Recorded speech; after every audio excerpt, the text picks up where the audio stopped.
All right, so welcome everyone. Thank you for waiting.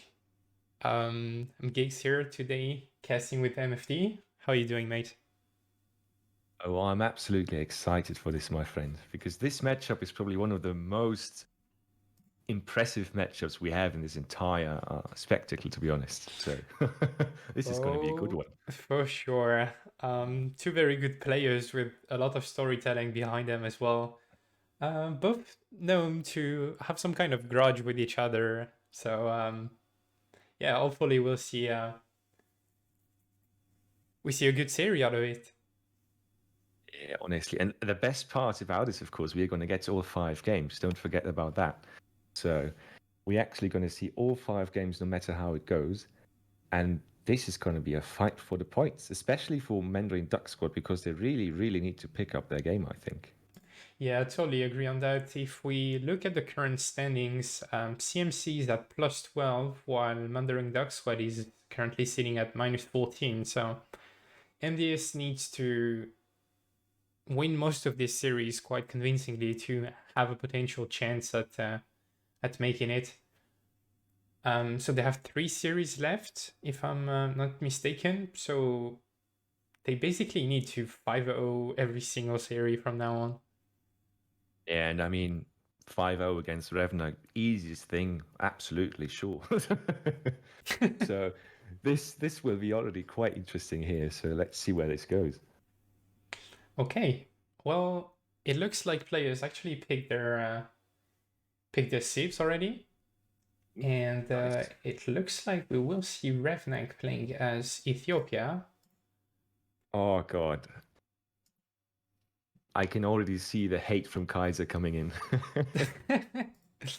And Kaiser will be playing as Ottoman. That actually should be an interesting matchup, to be honest. I mean, my Ethiopia and Ottoman experience is not that great,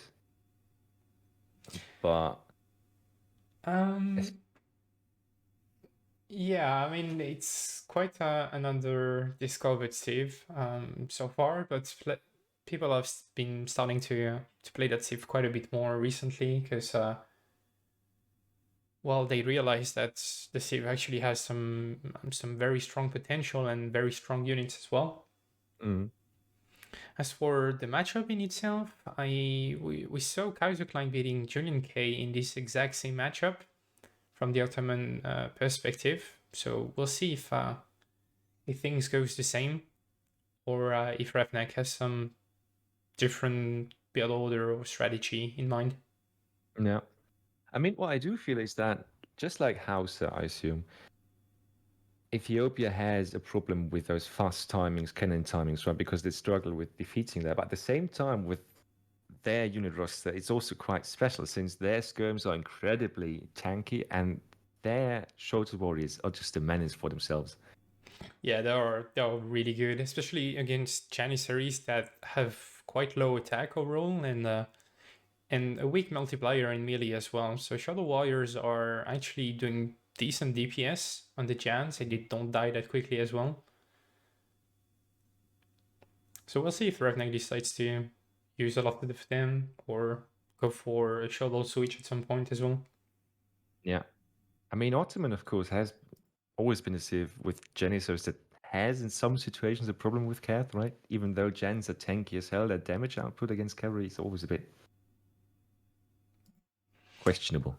Yeah, that's the downside of the unit. High HP, very tanky, but quite low damage. No, absolutely. So, So yeah, just waiting for players to get into the game. absolutely. Should be happening any second now, guys. But I mean, come on. The hype for this thing is real. Revnak versus Kaiserklein. We've been talking beforehand and I already asked Giggs the question, hey, when was the last time those two players were in a best of five? Well, not even a best of five, but a series of five. When did we ever see that the last time? Wow, Revnak versus Kaiser, I don't even remember honestly. No. I think it's been a while they didn't play each other. I know they played a lot on like Quick Search, got each other on streams as well, but in tournaments I can't really recall the last time they played.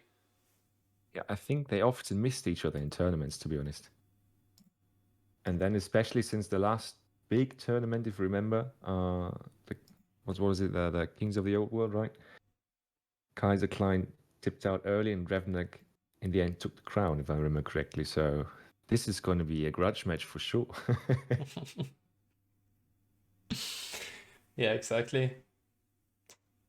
And the pressure is definitely on Kaiser here because he has to pull out some miracle to get MDS back into the action. And well, if there's one player capable of doing that, it's actually Kaiser. Because last EPL, his team was like down quite badly, and he had to win 7-0, I think, against Mido to give the advantage to his team, and he actually managed to pull it. I mean, 7-0 is already hard enough to pull off against any opponent, but a 7-0 against a player of Maito's caliber is also something, well, Definitely. that is beyond impressive, I'd say. Totally agree on that one. Obviously, Kaiser has been a bit less active, while Revnak has been grinding quite a lot. So, That is true. hopefully for MDS, we see last year Kaiser playing today because they definitely need him. No, that is true.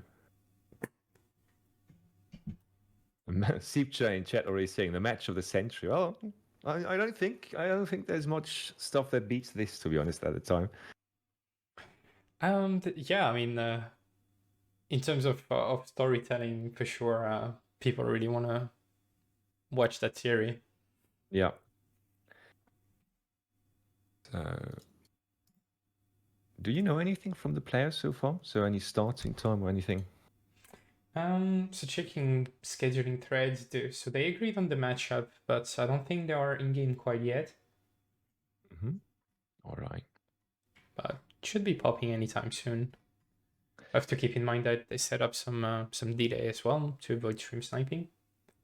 Yeah, that of course makes sense. I mean, we didn't have that problem, I think, in the last few. There we go. In the last few sessions, but still, that's of course a legitimate problem.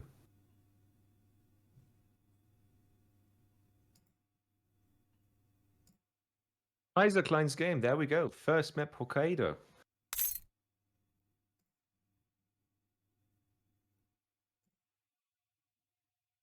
So I think we are ready to start if you're willing to.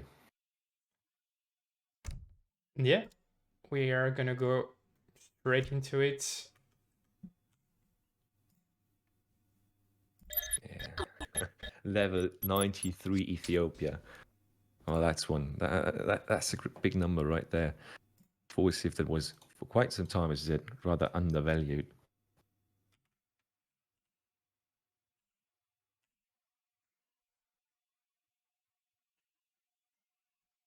Yeah, for sure. Okay, game loading up. Hokkaido, Ethiopia versus Ottoman. And yes, Kaiserklein in the blue in the west with his Ottoman on the eastern front, of course. We're going to see, or you guys are going to see in a second, I assume, Ethiopia from Revnak. Yeah, exactly. And looks like Kaiser is going straight for trading post and gonna stop with the Musk as well. All right, so not going for the. I think that has lately become the meta, or at least one part of the meta, right? The double TP start into Delhi or something. Yeah, we've seen players going double TP with capitalism, but we also seen some players going for dog start as Ottoman instead of the Makes trading post, which also makes sense, I think. Yeah, as a Haudenosaunee player, I feel that. To be honest, that makes it feels great to have an early dock up if you can get away with it. But especially for Ottoman, I feel it's also quite the hefty investment because it takes a lot of your tempo away that you usually have. Yeah, that is also true. And we see Revnak taking up 75 wood. So he's gonna go for village dogs from the granary, giving him it's the Ethiopian hunting dogs basically, giving him a gathering bonus for his food. Also working on a 50 food treasure at the same time. Yeah, that just looks like it's done by the books, to be honest. Quite the training book starts here from Ethiopia, I'd say. Yeah. Also a decent start for Otto. He's got 70 food. He's got to locate a 90 coin treasure as well. Yeah, Let's have a that quick looks look nice. on the Ottoman deck. We have pretty much what you would expect, honestly, on this map. 90% land cards and a couple warships just in case Yeah. to contest water. As for Revnak,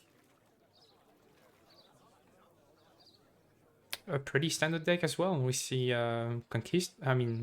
Jesuit Allies card delivering 7 Conquistadors, some H4 options as well.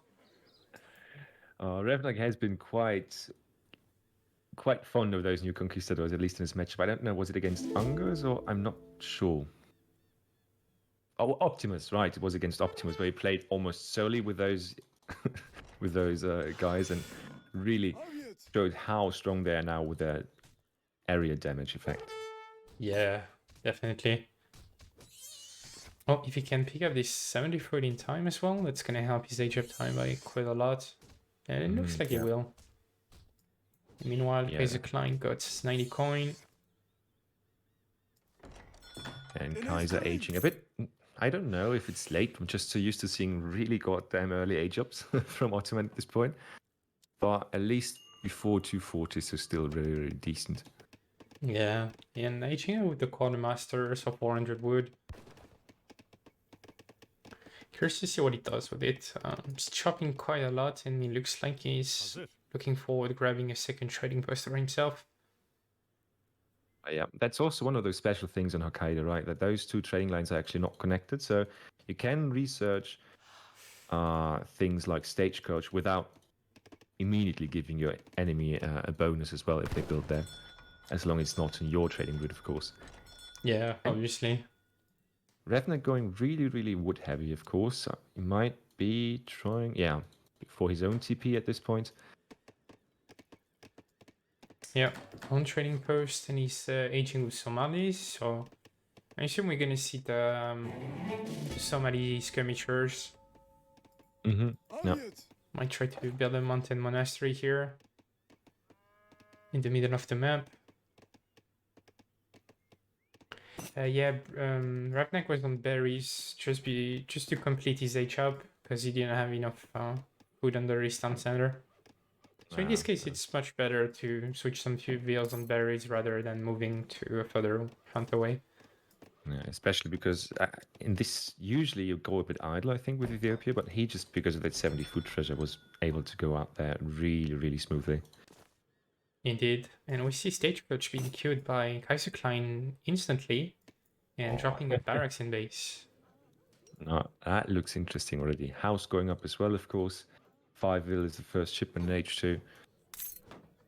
And Ethiopia starting with 700 wood as the first shipment. Native embassy going up. Nothing Kaiser can do against it, of course. Yeah, you can't really deny it. It's going to be placed in base, so... And one thing, just for chat, if chat does not know, right? Those mountain monasteries, of course, they get their influence and coin, both those things, but also, which is almost even more important, they have a huge, huge line of sight. So they really scout this entire land line, basically, between the two players for Ethiopia. Really strong thing as well to consider. Exactly.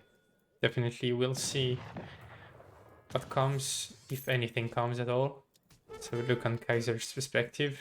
He's been training a couple of Janissaries. And 700 coin to follow 5 villagers. Interesting. You think he's just going to do a semi and, just 5 gens sieging down whatever he can find and then go into the FF behind that? I think that'll be a pretty good build overall. He's got away with 5 wheels and Stagecoach, so decent eco buff for Ottoman early on. And, you have these very strong... they're not that strong stat-wise, but they have so much range that... Yeah. Revnak can just poke handlessly. And, Ethiopia got access to so many good shipments in H2. He's currently training Gascanias. He shipped Influence as well, so you know he could go for either Conquistadors or the 8 Cannoneer shipment as well. And all in all, I don't think it's that easy for Ottoman to deal with these units. Absolutely. And just as you spoke of it, the first card is actually 8 Cannoneers, so he's really looking to give Kaiser a hard time. It looks like an H2 already. Yeah, it's the type of Jan Abis for Ethiopia. He also got himself Stagecoach. So his ego is pretty strong at the same time. And looks like he's going for some kind of timing, or perhaps he's just gonna siege the training post. Yeah, it just looks like it. I mean, now he's got like Gascanias as well, so Gascanias mixed with the Root Militia. There's nothing that Kaiser can do at the moment against it. He might just lose that trading post. Exactly, and he's already Fortress at 7 minutes.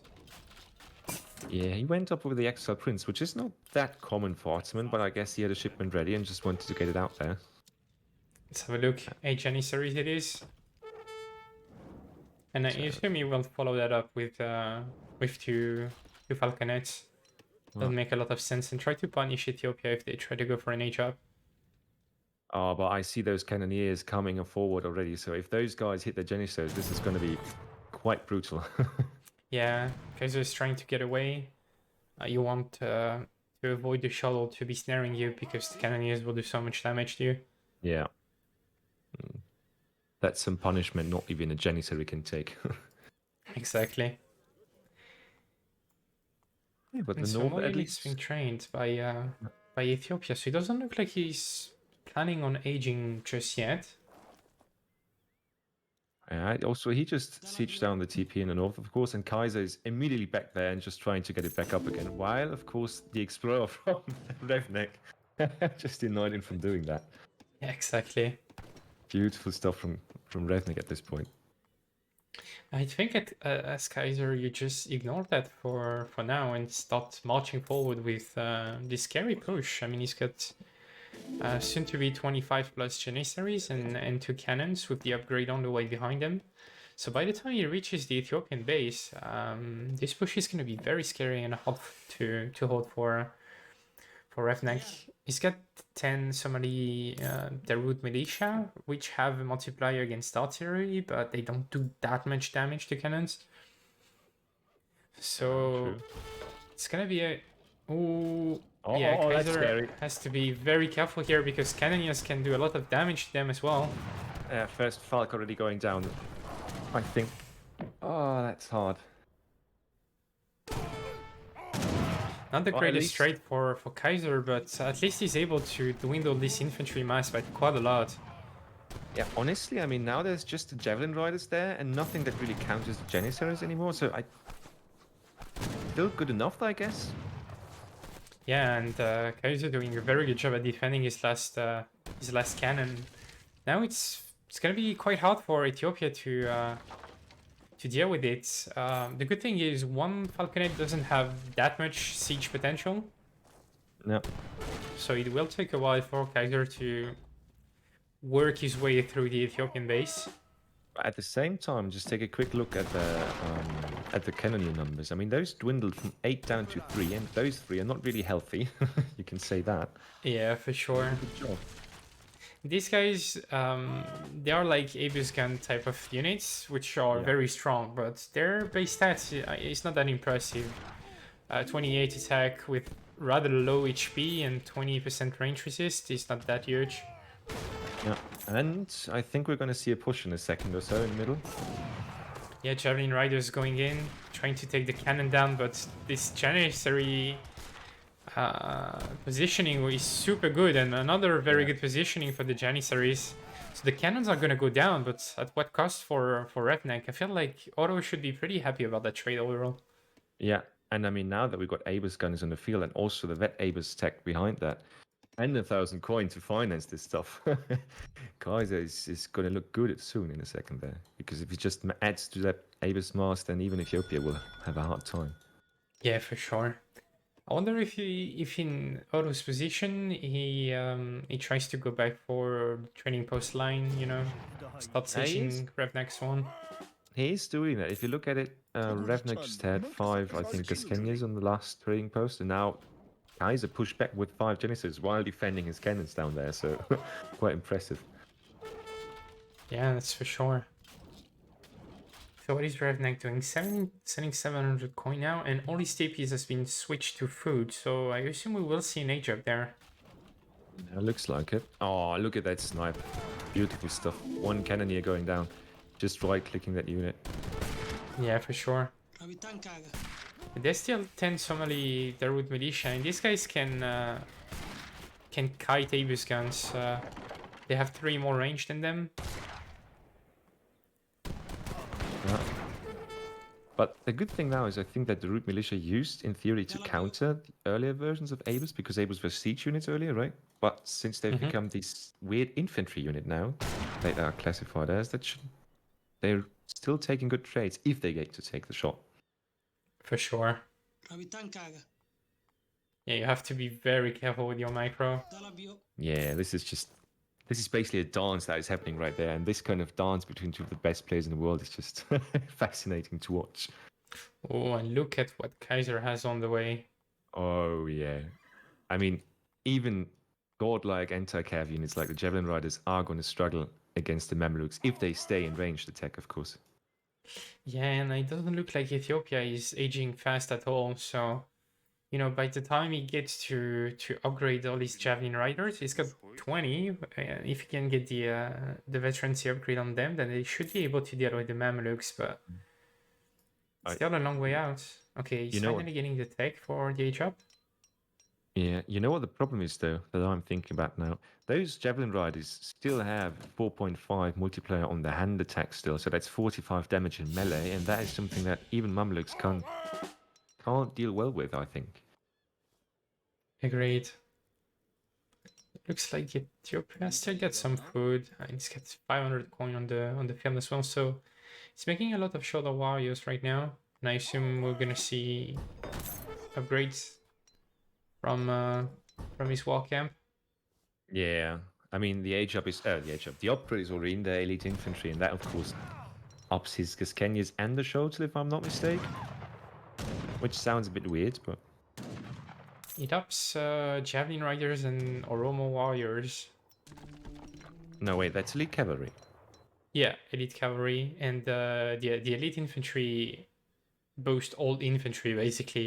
Gaskania, Sholol, Neftanias. And now it's time to run for Revnak, but I feel like these MEMs, what do they actually counter in this composition? They counter 7 Somali Darude, and with that slow mobile army from Kaiserklein, I feel like, yeah, Revnak will be able to get away. Yeah. Now it's going to be interesting because are we going to just see a base trade here? Which should definitely favor Kaiser, in my opinion, because he's the siege-heavy army. Yeah, for sure. He's got much more siege, and his army feels stronger overall. Absolutely agree. Oh, that could be a very good tech to get. 20% attack on your Javelin Riders and an extra 10 armor. Yeah, the 10 armor especially is going to be strong here. But the Town Center is going to go down. Wow. Just look at the mem, though. Look at the mem being deleted. And I know that's not fast, but it's got the mems we're talking about. So that's their HP with 40% range, and they're still dying like Huss. Yeah, they died super fast, but meanwhile, the entire Ottoman army is doing quite a lot of DPS. Oh, but huge patch of Shola Warrior coming from the war camp there.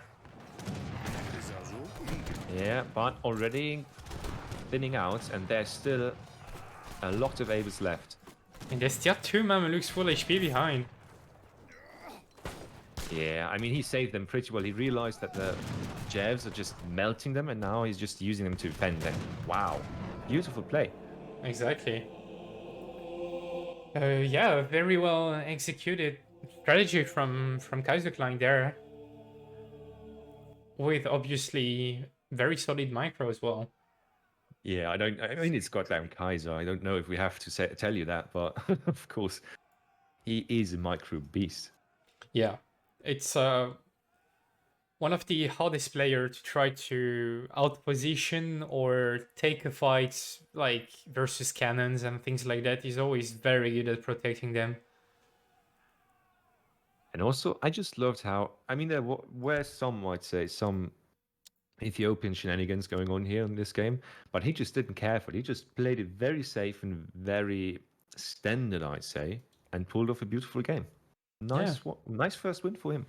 exactly. And we see on the graph, even if Revnak is quite ahead in economy, did some kind of damage early on, by sieging a trading post and saving his mountain monastery in the middle of the map.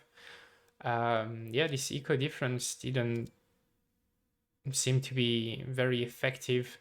Kaiser is getting away with like many more Fortress Age shipments that allows him to completely outmass Ethiopia in terms of unit quality as well.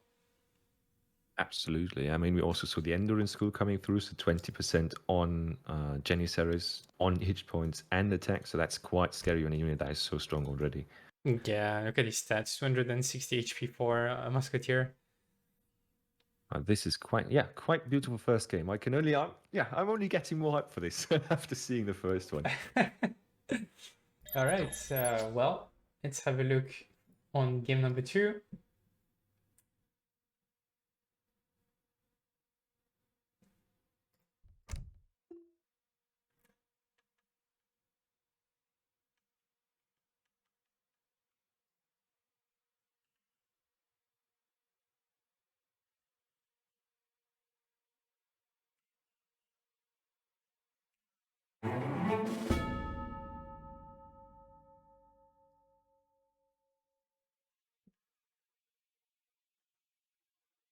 And wow, we got Nicius gifting 5 subs. Thanks a lot for the support.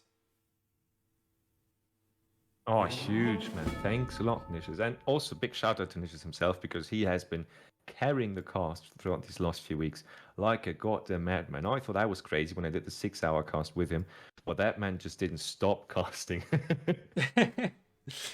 Yeah, it's also a pretty good caster. Thanks a lot again for the support. And it looks like we've got matchups for game number 2, which Let will us be know. played on Colorado, and we will see Revnak playing as the Portuguese and Kaiserklein playing as the French here. I don't know, man. I mean, the matchup itself is interesting, of course, but matchup bets open when? Good points, steroids. I'm going to get a prediction ready.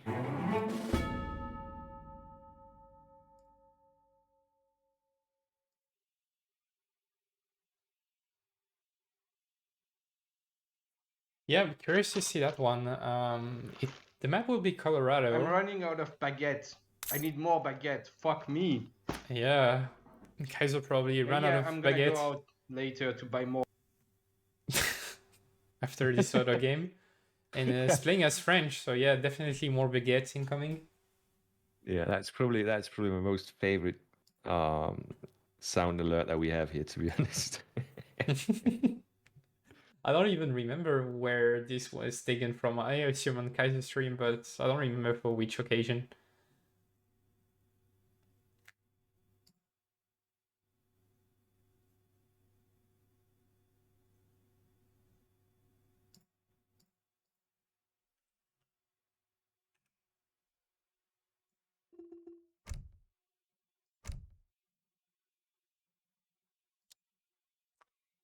And we are ready to go if you are. Perfect. I'm just going to start and I'm going to give you, I'd say, 2 minutes to make your bets. So it should be up now. There we go. All right, I'm in. Let's go.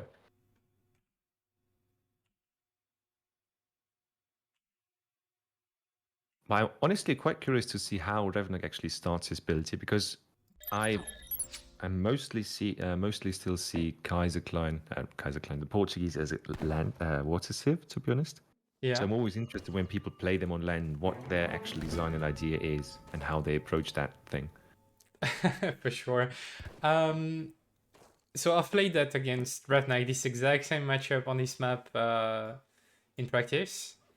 Mhm. And it's surprising what ports can do, actually.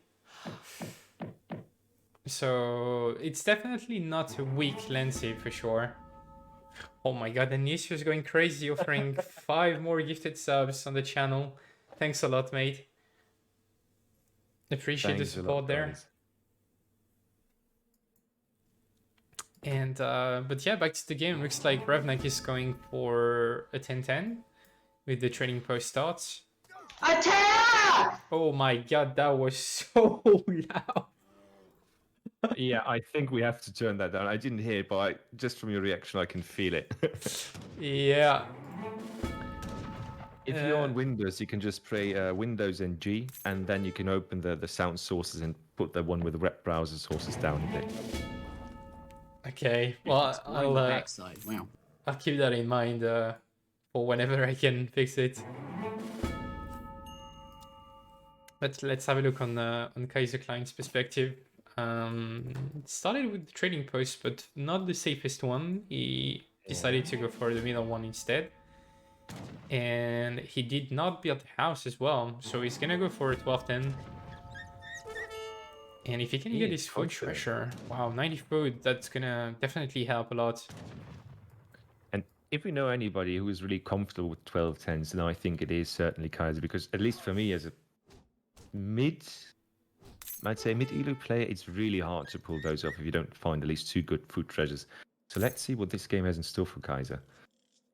Yeah, for sure. This build gets stronger the better treasure you get in each one, and also in transition to help with market upgrades or other units if you decide to go for some.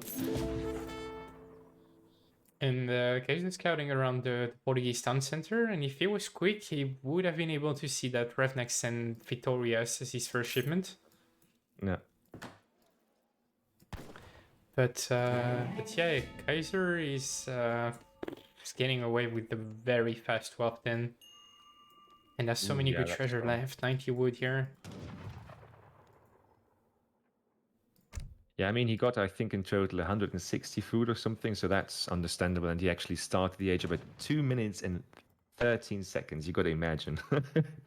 Yeah, that is ridiculous. You will be able to pick up this treasure without taking any damage as well. Very good treasure micro technique here.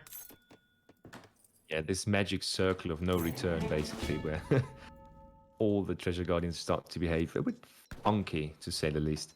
I think it's the first time I see France aging faster than the Portuguese 10-10. Yeah, that's just some Kaiser magic right there for you. Oh man, he's gonna be up at like 335. Yeah, that is ridiculous, honestly. Yeah, I mean, just the thought of that sounds like a fast Ottoman age, to be honest. Yeah, I mean, very similar for sure. And I mean, those 90 wood are going to come in so handy as well for Kaiser in this position. I mean, checking Kaiser's France deck is kind of, I don't want to say useless, but he just has a very standard deck most of the time, which is a standard deck for France after all, I'd say. Yeah, for sure. You could argue that against saves like ports, you could have like 4 coverings or 6 gendarmes in H4, just in case you decide to. It goes for a late game or things like that. But other than that, yeah, very standard. And a stable start for Kaiser. Stable in base. And meanwhile, Revnak is going for a fast fortress. Why he put his second TC actually? Mid-map. Wow. That is interesting. I mean, honestly, with that fast age up, if he had started with barracks, he might have actually been able to, do you think, siege the town center down? Because with cav, he's never going to get there, but with infantry. Yeah, could have been problematic for sure. But Revnak scouted the stable and felt confident going for this mid-map town center, so he knows what he's doing. Now, it is a bit much, I feel like, because, I mean, if you see the stable, and of course you usually know that Kaiser is not just going to commit to H2. It just very feels like a semi-FF, which is fine with France. But then again, having a TC that forward might prove problematic at all, after all. Yeah, for sure. Well, we also already see Revnak aging right now. So Kaiser will be able to apply some idle time here. But the main point, I think, you want to force Portuguese to drop their third town center in a very uncomfortable spot, like either close to their first one or somewhere not very... Okay, yeah, that makes sense actually, to go for double TC mid map. You get so much...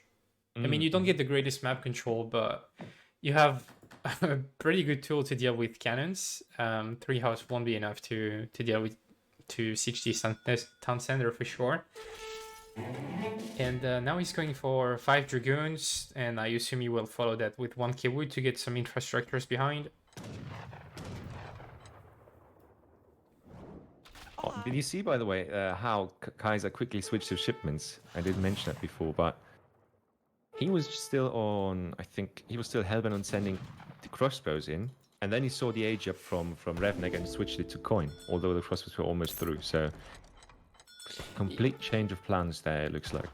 Yeah, he probably realized that if he wanted to go for some kind of timing, then it wouldn't do anything really, because you have crossbows against like town centers, so you have no siege. Port is in H3, so they have access to much better units than what you can make in H2, and it was up so fast that most likely you cannot do much with these units. So change his mind, went for the coin, goes for the H-up. He didn't do much economic damage with this cavalry start, but it did idle Revnak for quite a while, so probably will be happy about it. And yeah, 1,000 wood on the floor for Revnak.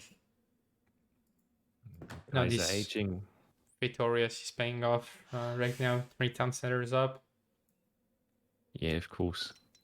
And I do like this new idea, or new, the last patch that affected Victorious, because that took away the XP and just buffed the gather rates a little bit. And I think that's a good thing to have for Portuguese, because that just means it pays off the more the later you are in the game, but at the same time it doesn't give you too much tempo.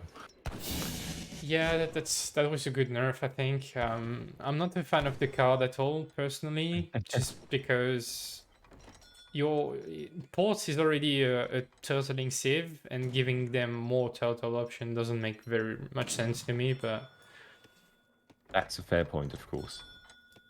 that's just my opinion, and who am I to judge? And we see Revnak going for 1,000 coin now. That's the main idea of his build, is to get Fortress as fast as possible, get these 3 TCs with the trickles running. Ship 5 guns first, so you don't have to get raided anymore by any H2 cavalry, and then you follow that up with 1k wood for infrastructures and 1k coin to actually make units, while most of your villas are gathering food because it's the most efficient. No. Oh, it sounds quite logical, and it feels like Kaiser's actually, but I mean, the score still speaks for Kaiser, but it still feels like his game plan hasn't been perfect here. Well, Revnak pretty much did what he wanted, and also got a few free husks for that. So let's see what Kaiser makes of his position right here. Yeah, I mean, for sure, Revnak got the position he wants, but it's still not easy to hold early H3 French. Yeah. You know, he's got access to cannons, obviously. He's got better military shipments than Portuguese, for sure. But also, Portuguese is coming up with the double wars already. Of course, pillarless. I mean, it's Revnak we're talking about. But this mid position, what you were talking about earlier, it's absolute cancer to push into that one, because 2 TCs behind 2 sets of walls with pockets inside, of course, shipment points and all that. So this might be really uncomfortable for Kaiser to push into. Yeah, for sure. It really is, because these town centers can easily deal with 2 cannons as well if he needs to. I'm surprised Revnak is going for 8 Casadors here. I feel like he likes to send organ guns usually when the 2-file timing is supposed to kick in. And yeah, it's gonna knock at the door very soon. I don't think Revnak has enough Veers to fully garrison both town centers. And he's got 15, so yeah, he should be able to take out cannons. Yeah, it depends, of course, on the positioning as well, right? Right. Also, 2 cannons is just, it's not going to be enough to siege this down, I feel like. It probably won't be, yeah. You can force a lot of idle time, but I don't think Portuguese matter too much. Yeah, I mean... And the main point is that he cannot use his main army to siege the town center at the same time as well. Yeah, that's true. Well, I mean, he's got something to siege. If there's no town center, it's walls, so just take those down, I guess. Okay, so this might actually get one town center down just because Revnak did not repair it, so it started at 4k HP. But this cannon is gonna go down. 1 cannon for 1 TC, what do you think? Its weight worthwhile, or? It's probably worthwhile because of all the villager idle. It's 20 VLs idle right now. But then you will have a problem to deal with organ guns for sure. By the way, I didn't even see while it was damaged. Was that a 3 Huss coming by and just sieging it a little, or how did Yeah. The damage was done while France was sieging with 3 hussars. But now the cannons are down. 1 town center goes down, which is nice for Kaiser. But now these castadors are getting quite a lot of value because the Minutemen are snaring all the skirms. Yeah. Oh, and this could be a close fight here. Kaiser coming in with reinforcements. The first cure batch is also being queued, but now the militiamen are actually the ones who snare. Interesting fighting mode here. Yeah, you want the Minutemen to snare because castadors have more speed than regular skirmishers. Ah, yeah, that makes a lot of sense, yeah. So this way you can get a lot of hits, and you see the town center went down. Revnak was idle for a while, but now the scores are looking slightly better for ports, and now there's a big problem for France is how do you deal with 3 organ guns? He's going for a QS switch, but there's still a decent amount of goons for Revnak, and obviously right now he's training only goons because, well, he knows that France most likely has to go for a queer switch now to win the game. Makes a lot of sense. The question is the switch or is the reinforcements, are those going to come in fast enough to prevent that switch from actually doing something? Or not? 7 cures on the field, so that isn't going to make a dent in your skirmers if they got into the right place. Yeah. The economic wise, Ports is slightly ahead. He's got 46 villagers. And oh, we could see a huge organ gun volley here. Oh, that's... Oh, That Unix kind of hurts getting to see. stuck. So the QS are gonna connect on the organ guns, but a lot of the skirms are dying right now. And without the skirms, he can't do anything against the goons, and yeah. Yeah, exactly. There's even a couple of harbs being trained by Revnak there. Well, honestly, I mean, now he's dividing up his military, so Castador numbers are going to suffer as well. Yeah, but he's gonna lose all his skirmishers as well. Ah.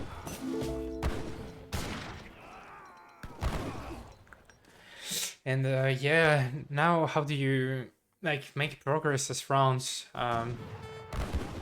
He remade some skirms, but he doesn't have quite enough. He's Yeah. got 7 skirms on the way, but he's just bleeding his reinforcements. And also, I mean, the cures, of course, being not as fast as the goons, taking quite the beating as well. And now he can fight back a little bit. Still, a lot of skirms, Castadors in the back as well for Revnak, so Yeah, dire for sure. position. Now you see France struggling with resources as well. He had quite a lot of idle villagers during this entire fight. So his reinforcing batch of career is going to be quite low. Yeah.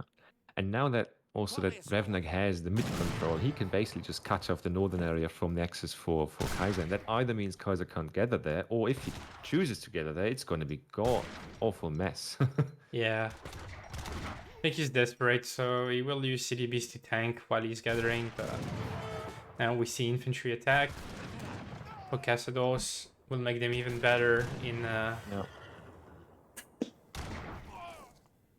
Skirm fights really not looking good here for Kaiser.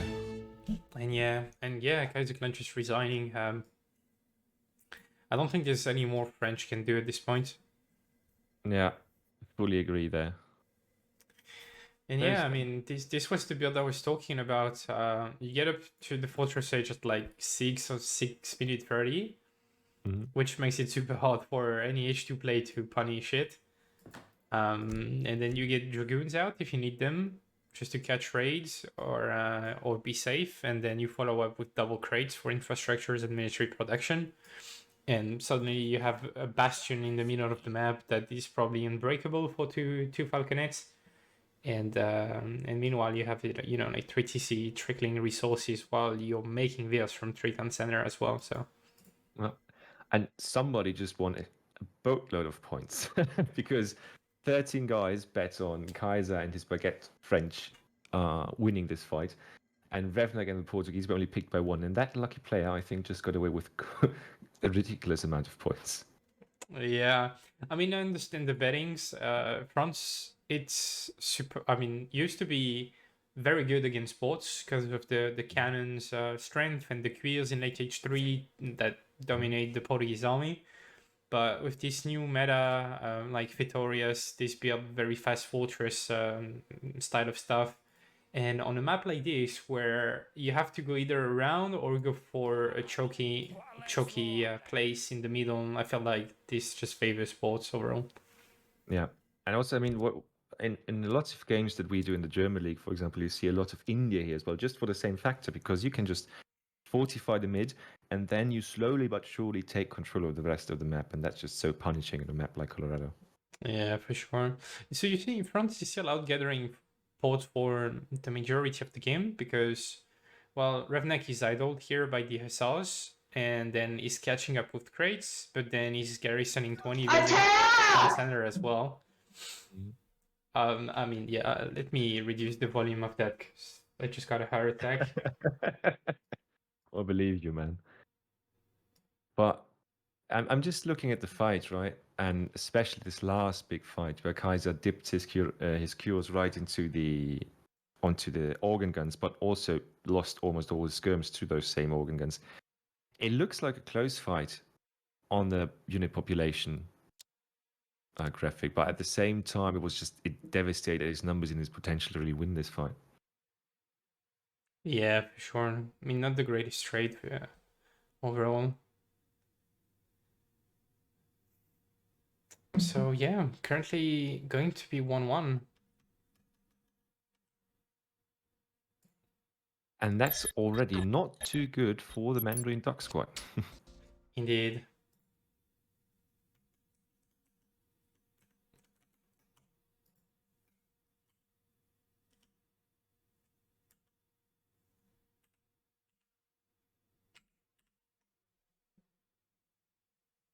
So then the third game, of course, is now coming up, and I think it's already there. I can see it. Carillion Lakes is the next map. And I'm really interested in... Can you tell us what the matchup is actually going to be? Yeah, sure. It's going to be Sweden or Oh, God. against Germany or Kaiserklein. I'm really interested in how Kaiser wants to play this, because my mind would usually go for a tower rush and it's trying to contain the infinite resource spawning hell boom that Sweden can do with their torps. But let's see how Real Pro plays it.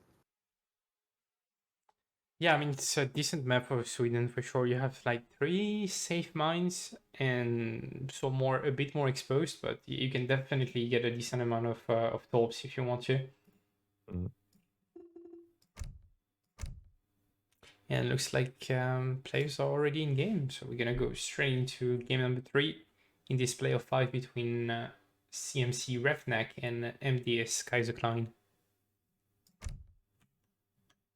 A friend of mine, Mega, is saying in chat, no, it's a really bad matchup for Swedes. Man, if I listen to you, then every single save is a bad matchup for Swedes, and Swedes is in a very bad spot right now. So I'm not too certain that's true.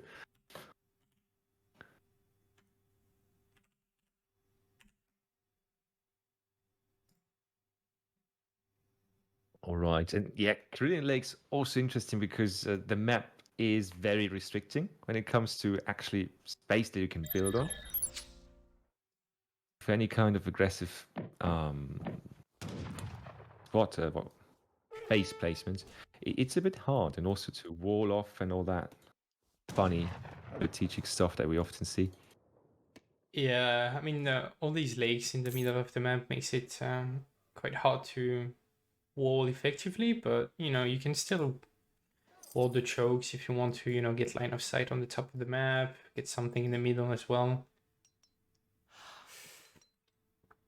Oh, and Kaiser is surely enjoying himself because he immediately finds a 25 wood treasure, 35 even. Same goes for Revnak, of course, but Germany can put that to better use, I feel like. Yeah, you get the hunting dogs a bit earlier for sure. And Kaiser stopped mining because he thought that was a 45 coin, I think, treasure, but... Oh, is it one of those XP treasures? Yeah, that hurts.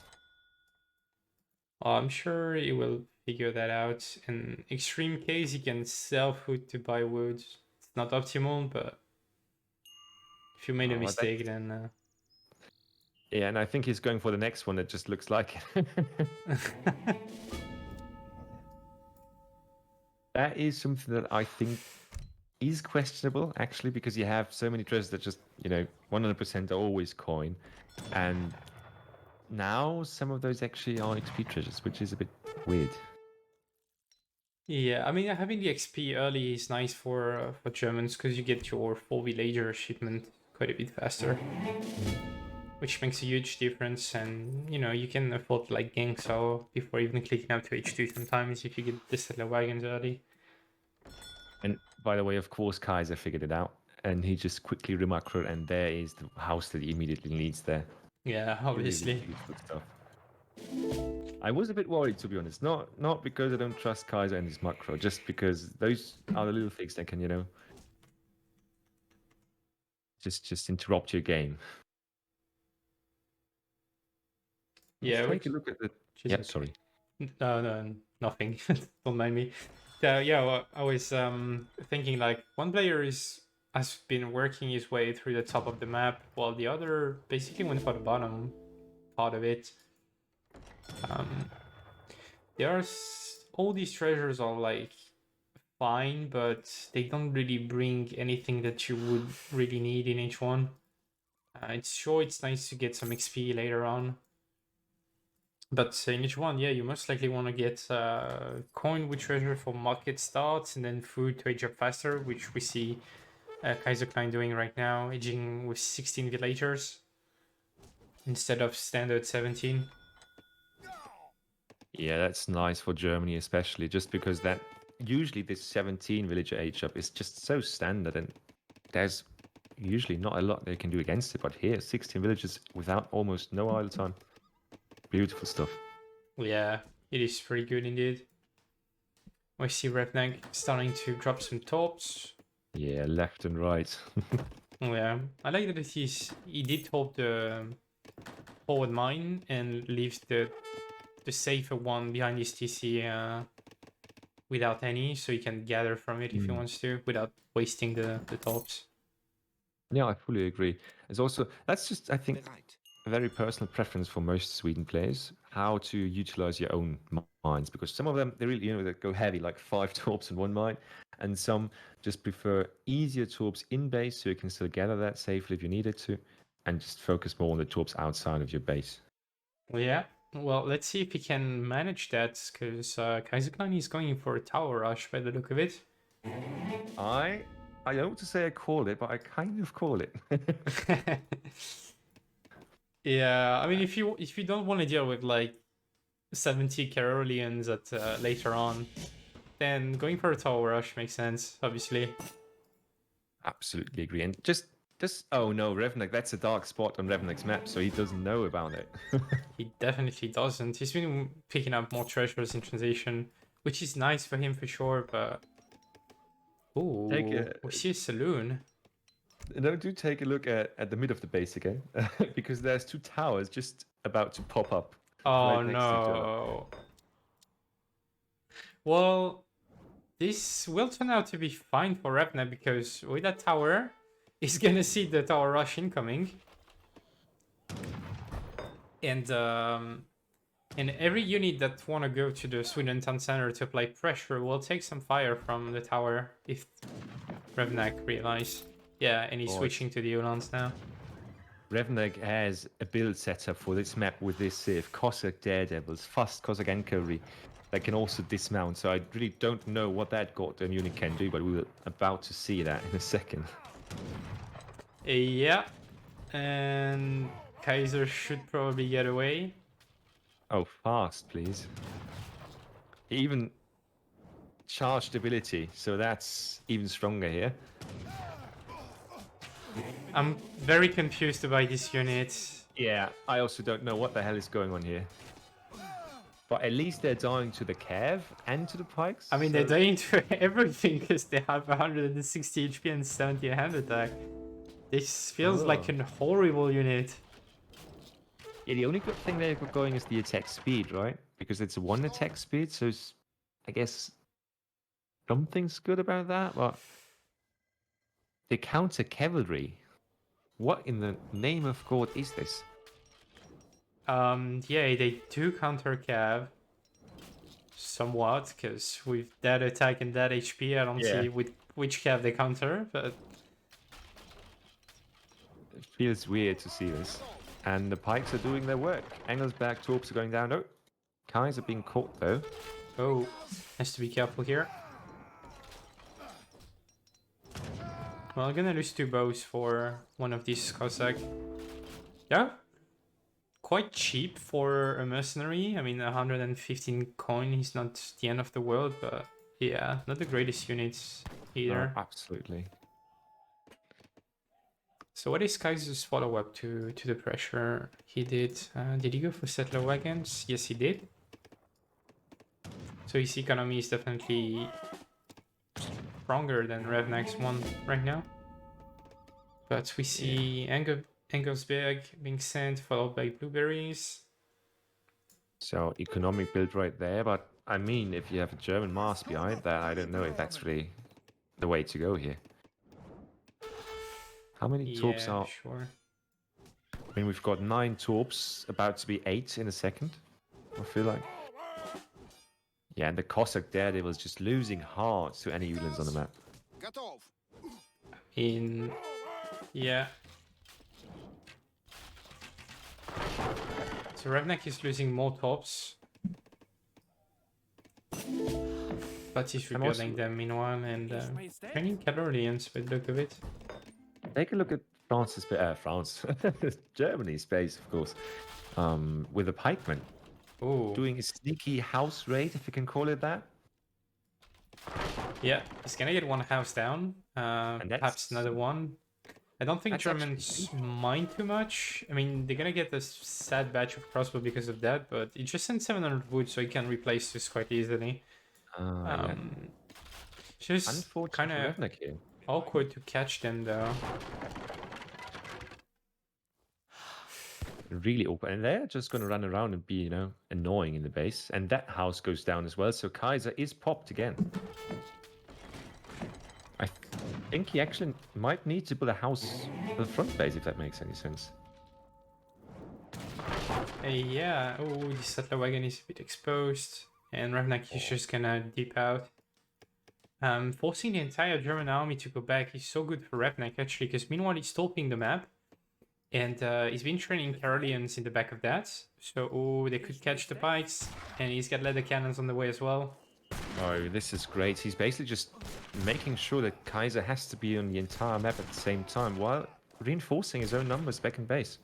Interesting gameplay.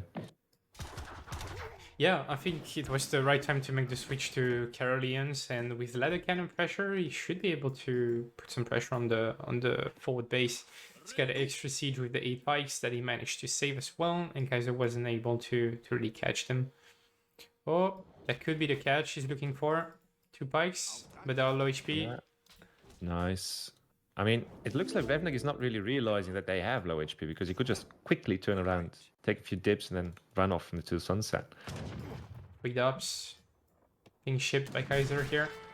Oh, but his main base is on the attack, so he needs to finish this fast. He's gonna clean the crossbows, but he probably will lose the tower. But this is a scary German army overall. You have quite a few Absolutely. Yulans. 10 bows popping from that that double Rex, and now ready to engage. And the first... Oh, no. Didn't focus the gun. Yeah. First cannon is about to go down. It's going down, and the dobs are so tanky. Yeah.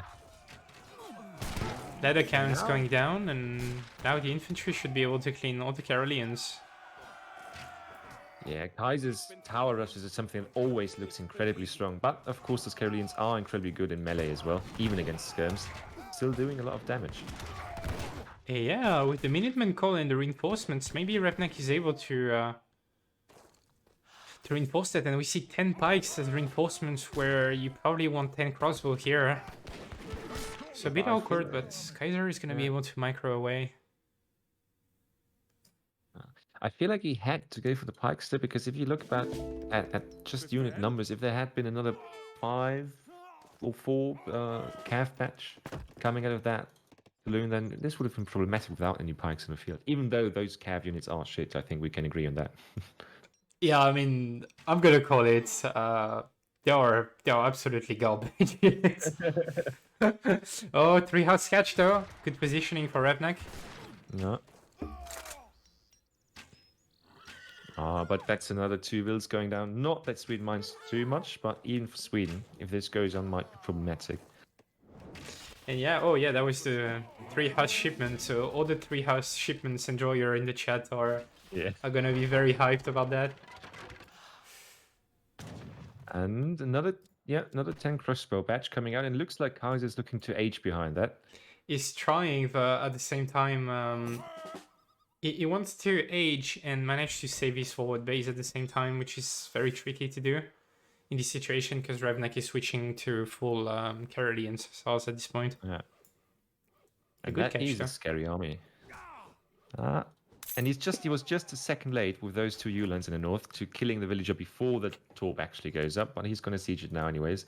And he's pulling back his army to his main base, it looks like. Waiting for that push, that old Karelian push that we're probably going to see here in a second. Yeah, and I mean, it's not a bad spot for Sweden to be in.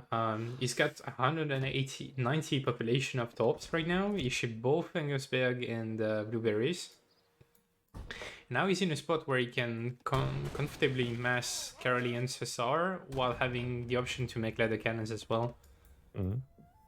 But just for a second, look at the top numbers for Revnak here. It's absolutely crazy. If you think about how many torps he actually lost, he's still at 204 population, and that is goddamn scary, especially with Blueberries and Engelsberg both being on top of that. Daniel is asking if Kaiser has the crossbow card in deck that transformed them into Landwehr. Landwehr. Yeah. No, he does not. Which would have been a decent card to be sending right now. But also a very un-Kaiser card, if I can say that. Yeah, for sure. Okay, so Kaiser is trying to kite as hard as possible. Revnak is ignoring the barrack right now because he definitely wants to trap this army before German can actually get war wagons out. He needs to, because war wagons, of course, as Mega said, I'm going to take that argument into account, counter Sweden hard as long as they don't have their range upgrades in. Yeah, I mean, they definitely do, especially versus H2 Sweden. They start underperforming once Sweden gets Snaplock and Platoon Fire, giving them more range and an extra multiplier against cavalry. But that yeah. doesn't apply against him, does it? Because the vets are... I thought they were light cav unit, they're not goon unit and... But yeah, army numbers now looking good, and reinforcing batch of actually 4 war wagons. Being under pressure and still managing to get out 4 war wagons on the first spot. Nice. So 7 war wagons in total. Yeah. And I don't see how Revnak can fight this with the army he has. He's aging though, and desperately trying to hide his army. He's gonna be struggling for sure. Kaiser knocking at the front door now. Probably will siege the artillery foundry first. Yeah, because you don't want to make... You want to make sure that Sweden is either aging or if they are massing leather cannons that you can catch them when they pop. But Yeah. age up it is. And oh, Jaggers first for Sweden. That could actually be quite problematic because there's not that many Yulins there, so and it's only an H2 army that Kaiser has, so scary enough certainly. Yeah, definitely. The other cannon is gonna go down. Nice job. Another dead Will, by the way. I mean, they have been constantly head-to-head with Will numbers, but now we are 27 for Sweden, 33 for Germany. Yeah, Kaiser putting some very strong pressure on, but Revnak was able to upgrade his Karelians, and now Jaegers are definitely a problem for Kaiser because he doesn't have the units to counter them. Yeah, and he sees that he's not going to get away with those pikes, I guess. So I think he has just to invest them and take the top down because there's not going to be a lot more value they can get. Yeah, exactly. Probably will fight the cavalry. Oh, yeah. But do you think that Revnak's going to take that? Ouch. That fight... I mean, even though the pike's certainly going to die, that fight doesn't look too cost-effective. He's losing quite a lot of HP on his cavalry, but I think it was fine. At least he gets rid of the pike once and for all, so he knows that Germany doesn't have much siege options anymore. But Good yeah, point. now Sweden can train Jaegers, and he's got a lot of Karelians, 30 as anti-cavalry. And those guys are just going to snipe a war again out. Yep. Yeah. Ouch. That's a lot of value already. Yeah, they do so much damage. Yeah. I mean, it's got them Jaegers. And of course, as you said, Sweden now being able to train them, Sweden actually got a fighting chance with a Karelian skirm composition here. Yeah, it's looking very hard for Kaiser because this composition is so hard for Germany to deal with. You have strong muskets and Jaegers. And sure, you can ship your own Jaegers, but Sweden can just train them, which is the main difference. And yeah, it's 20 Jaegers now. You can basically go full Karelians, and yeah, he's going platoon fire to deal with any Udon switch. And Kaiser is going for cannons, which I do like. But yeah, it's gonna be hard. He will need at least 2, and probably will have to either make calves or train more behind because yeah, obviously Sweden still has access to 2 cannons himself. I fully agree. And Sweden also now... Oh god, Sweden is just going to go full full Merc, isn't it? Fusilier is coming in. You know it. The fastest musketeer, or one of the fastest in the game, and also hard hitting as a crazy. I mean, those guys, I think 70 damage standard wise or something like that. Oh well, they are 300 coin per unit as well, so Yeah. yeah, I mean, I guess he's gonna raid with them because I don't see really the point of training them to complement his main army. You know, like, would you rather train 5 Karelians with a great card, or 1 Fusiliers? Because well, Yeah, I also feel better. I would also feel better with the Karelians, to be honest.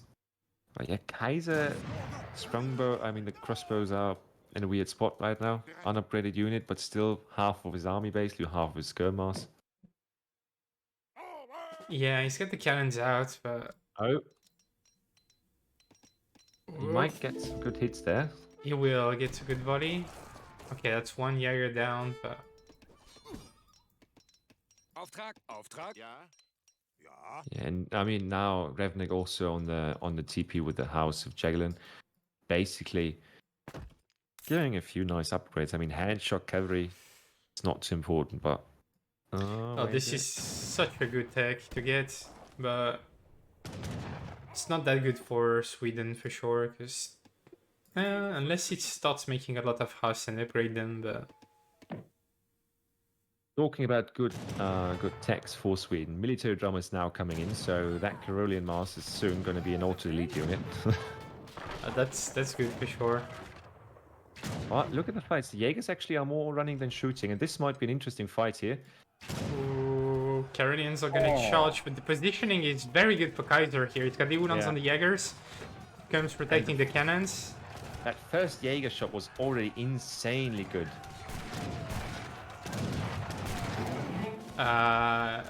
All the cannons are going down, but there's still a few Udons. But yeah, I think Jaegers will be able to survive that. Fusiliers in the back doing so much damage to Udons.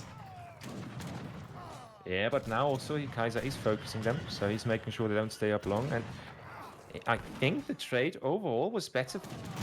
Oh, it's hard to call, isn't it? I think the trade was good for Germans, but Sweden eco is still much better. But his tops are running out of mines for some of them, especially this one. And he's still behind in villager numbers, so I think villager-wise, 15 vills disadvantage or advantage for Kaiser here. Not that it matters still, with the top economy still at least going strong. Ja. And now that's what you want as Germany here.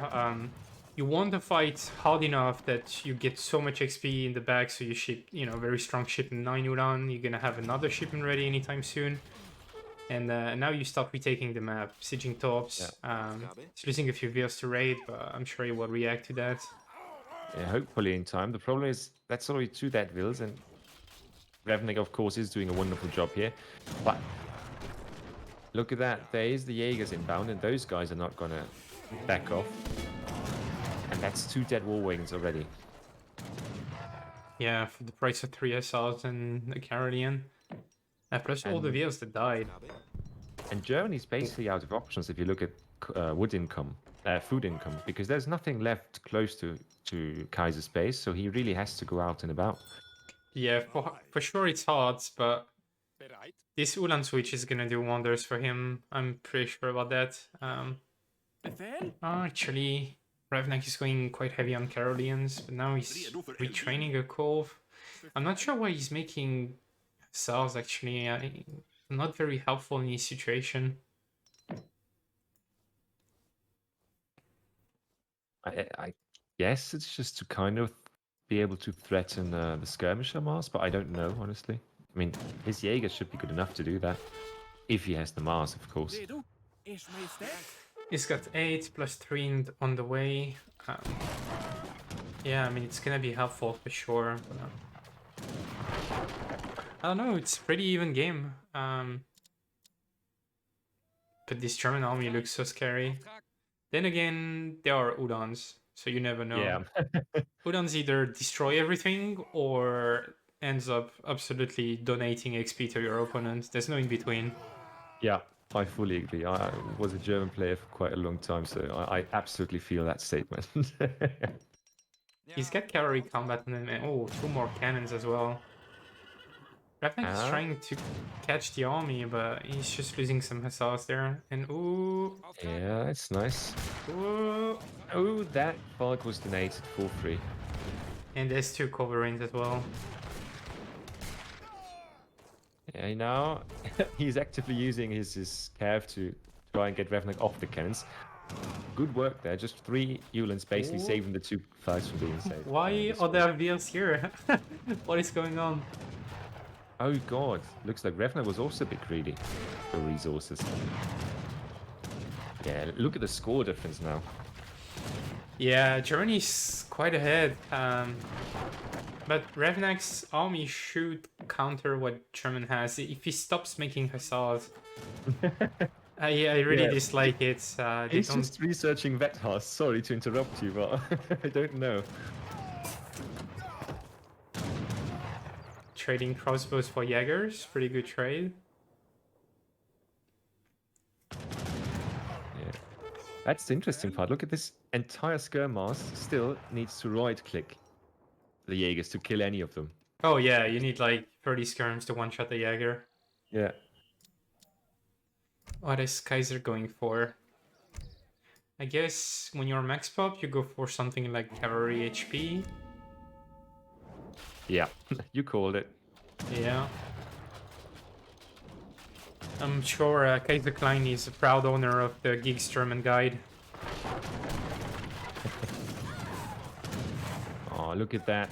The war wagons committing to trying and kill those... Ooh, that could be scary, because he's gonna lose a lot of war wagons, and there's quite a bit of vet hussars now. Well, he's got 5 more in the back, so at least that's good for him.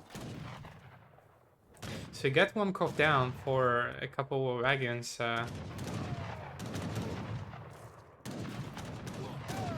You know what's scary too, though? The HP on those Jaegers, because they actually are all half HP or lower. And now, well, look at that fighting position.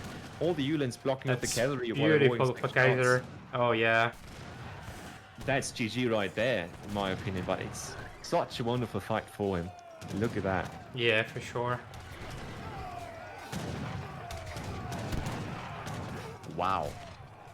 I mean, I know that Almas and the army quality was better for Kaiser here, but still, pulling off this fine, that was heartwarming. Oh If that boy. makes any sense. I mean, it was looking very dicey for him, but like he took two fantastic fights, like Auftrag.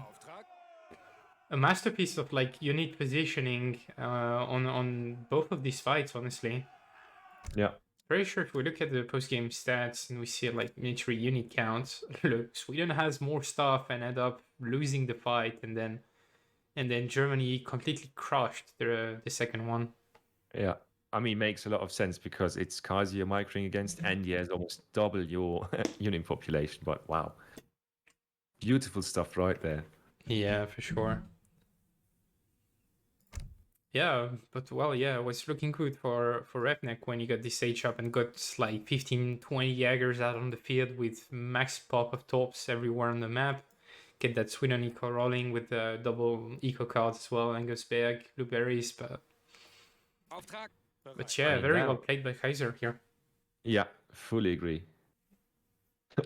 Push towards saying, "Give us the yellow flags if China forever." So there is certainly a China fan in the in the chat, and I don't know if any of those players actually favor China. I haven't seen any of them actually play a lot of China. I just saw Kaiser play a lot against it with his tower rush, but He did play a bit of China at some point for sure. guys, just to point this out, this is just the third game. We still got two more to go, and I mean it's been a blast so far already. It can only get better from this point on.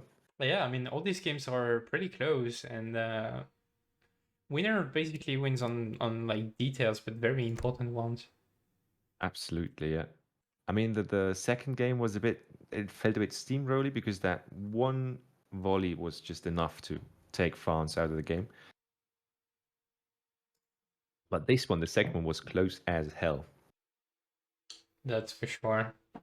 And it looks like we got Sieves being selected for the next game, and we've got Revnak on France, and Kaiser. Guess what's it? You mentioned it. Oh no, really? China? Is it Yeah, he's going for China. France against China? So the first thing that comes to my head, obviously, is Bo Pike rush from France against China to just make sure they don't get to H3, but they just start to steamroll. But what do you think about it? If you just hear that matchup. I don't think Bo Pike works. I think this matchup is horrible nowadays for France. It's super hard to prevent China for reaching fortress. French units in H3 gets rolled by China as well. Mhm. I think your best shot is to get a very successful 12 them involving luck on treasure, obviously. And from that point, being able to actually do something, like start with the forward drags, siege DP, had some cav very early, try to idle China a little bit and stuff like that.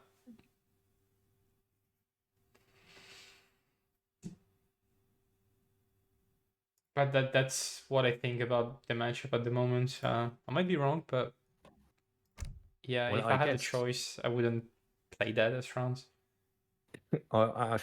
Absolutely feel that statement, to be honest. And we will see if both of us were right or wrong or whatever, because those players are certainly going to prove us either right or wrong. Yeah, And the for game sure. is up already, by the way. Yeah, we're gonna moving straight into the next game. Kaiserklein China against Revnak's France and Korea.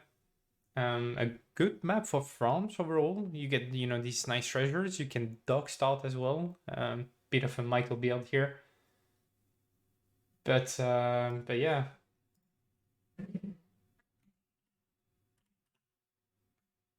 I'm really looking forward to seeing how this plays out, especially in Korea, which is a map that's always so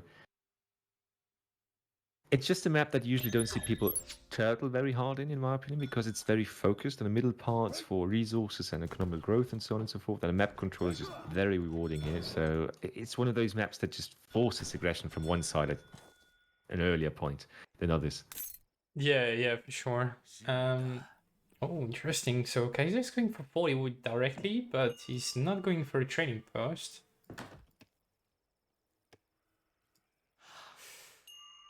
I just was confused what you were saying, because you said he's not going for a training post. Of course, there's a French training post, but well, it's not Kaiser playing the France, of course.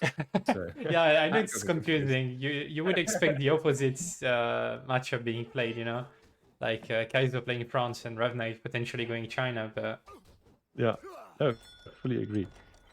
looks like he's going double village start. And he's already taking 75 wood food. That's got to be lovely for China. Ooh, forward village as well. Oh, someone's feeling Okay. fancy. It looks like. Okay, so I think Kaiser is very afraid of gnats, because that's something we've been seeing recently. Oh yeah, especially on this map. That's the one that got the conquistadors, of course. Yeah. And so this forward village makes sense. So you actually like go 9 pikes, 8 Choconu, I guess, first, and stick to the training post if you're afraid of them. What is Revnak doing? No 12-10. He's going for the regular play. And he's just basically He's getting fist bullied. fighting. Yeah. Yeah, he's just getting bullied back into his base. Yeah, that's just the Chinese explorer is probably one of the best explorers in the game when it comes to almost all fighting situations. Okay, let's have a look on Revnak deck. This would be, yeah, okay, he's got full native deck. It doesn't have native treaties, but I mean, on a map with only 2 nats, which are the same, that makes sense. It's not a very good card. No. And the nat is getting bullied now. Whoa, look at that. Critical 20. Get wrecked. Oh, but it looks like he's actually getting away. Look at that. Oh, that's not what you want to see. He had a very good shot at a nice 13 village up, but then 10 of his VLs went idle at the worst possible time. So he's fighting really hard to get the training post control, but I feel like when you see forward village like that, and like surely you expect your opponent to go for the absolute counterplay to that, right? Yeah. But you're still gonna stick to it and start with it by the look of it. How And about Kaiser- PC Zero? Because I feel like Chinese Hero could show up anytime soon. And he's sticking 80 wood. Some Kaiser palace. actually aging up with the summer palace, and at the same time, I love how he has his villager up there to just deny the second Jesuit mission, just to make sure those guys don't go into the hands of Revnak. Yeah, so for the ones in chat wondering, yeah, this unit got buffed quite a bit. It used to be some goon type unit that is not very strong, but now they have 1 area damage, so they're pretty good against infantry. Yeah. And also cav, obviously. Basically, they are, I'd say, Hakka pellets in disguise now, more or less. Yeah, kinda, yeah. And yeah, Revnak now actually being bullied to death, it looks like, because that disciple is not letting go of him. Yeah, it's got more speed, so it will eventually kill him. Whoa, H-up coming here. Oh, clutch H-up. Yeah. Did he? Oh god, he actually managed to survive that one. Yeah, that was last hit probably. First card, of course, for Vils, for Cureus, for France. No surprise there. And actually 8 Choconu, so Kaiser is on his path to all-in rush this, it looks like. Yeah, I mean, he's committing quite hard to that build with like late training post as well. Double village. War Academy going up, so he's gonna play a lot of H2 in this game. I hope he is aware of the food change though for summer pellets, because that is quite a hefty difference to what it was before, of course. Yeah, for sure. Yeah, and the first conquistadors are already out, and what did we expect here? Yeah, he's gonna get a batch of 4, but 8 Shokunus should be able to deal with them. Yeah, I feel like it would be very important here for Kaiser to just also spread his units out, to just make sure they are in the stagger mode, so the damage is not that hard, especially Yeah, for against sure. infantry. I think as China here, you just want to like mass and avoid taking fights early if you can. Yeah. But he's gonna try to siege here. Not a fan of it. I would rather him wait to wait for his 9 pike shipment. So, because you know, like if Revnak can get 5 more conquistadors out, then he's gonna clean the Chukunu, and that's how you snowball this kind of strategy. Yeah, absolutely. But he actually is in stagger mode. I love it. First, yeah. Oh, First easy conquistador going disciple. down. Some reinforcing Chukunus coming in. Next Yeah. conquistador going down. Oh, but there's the pop you mentioned. Yeah. And oh, these Chukunus are quite packed, so it has to be careful. Obviously, these units are very expensive, so an even trade means it's pretty good for China. But yeah, I mean, This looks a bit desperate though from Kaiser, because he needs to get the trading post down before the next batch comes out. But I don't think he's going to do that. where are the 9 pikes? He had 9 pikes on the way. Yeah, he will.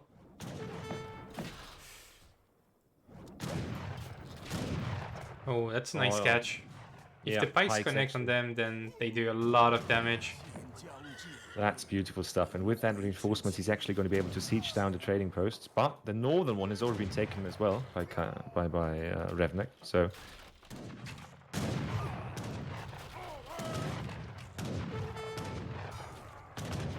Very micro intensive here. 3 houses being shipped by France, but they are right on top of the pikes and are just gonna die instantly. look at the cover mode also from the pikes here. That basically took all the fire, drew all the fire from the conquistadors. Beautiful stuff there. Yeah, for sure. It's a pretty good trade for China overall, I'm tempted to say. Or more It feels hard conquistadors. to say, because now the conquistadors should have the next upgrade coming in. Yeah, while it is warfare, which is a buff of 20% on HP, quite considerable. Yeah.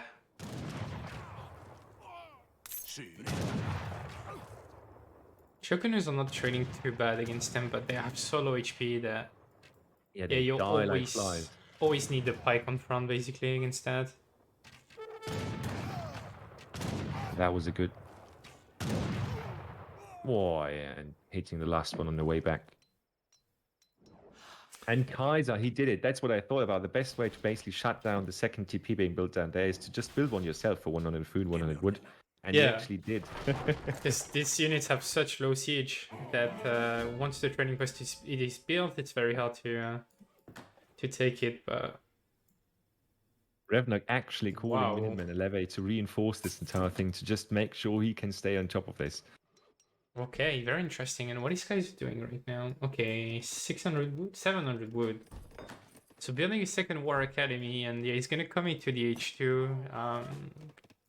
Yeah, he probably can't ever age in this situation, and you know the mass is growing for Revnak. 8 bows now. Interesting. No native warrior combat.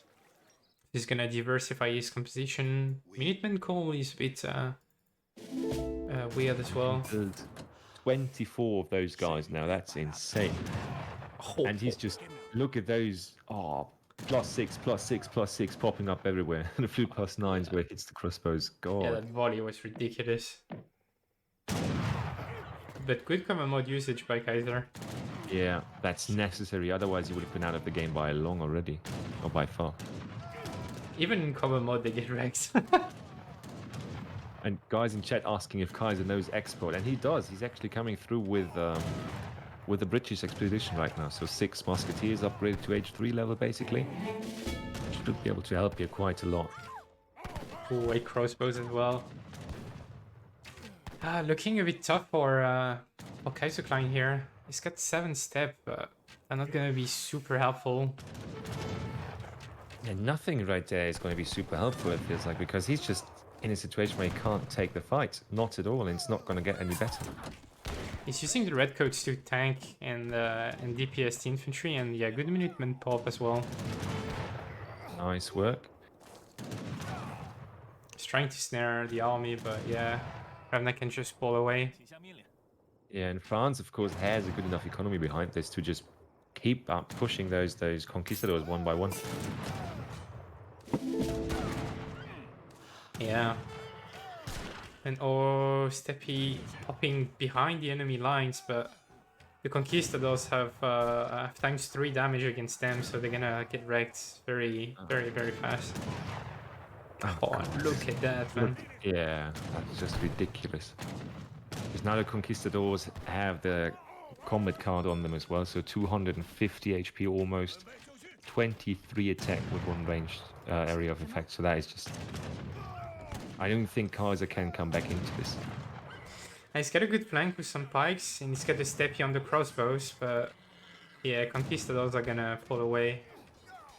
He's gonna clean the crossbows, but behind that, he's probably gonna get cleaned again by the conquistadors. Yeah. There's 5 more on the way. So he's got many reinforcements on the way, but the snowball effect is already there.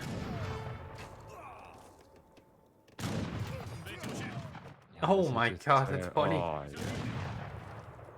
Hurts to see it almost, because man, even the score is still even, right?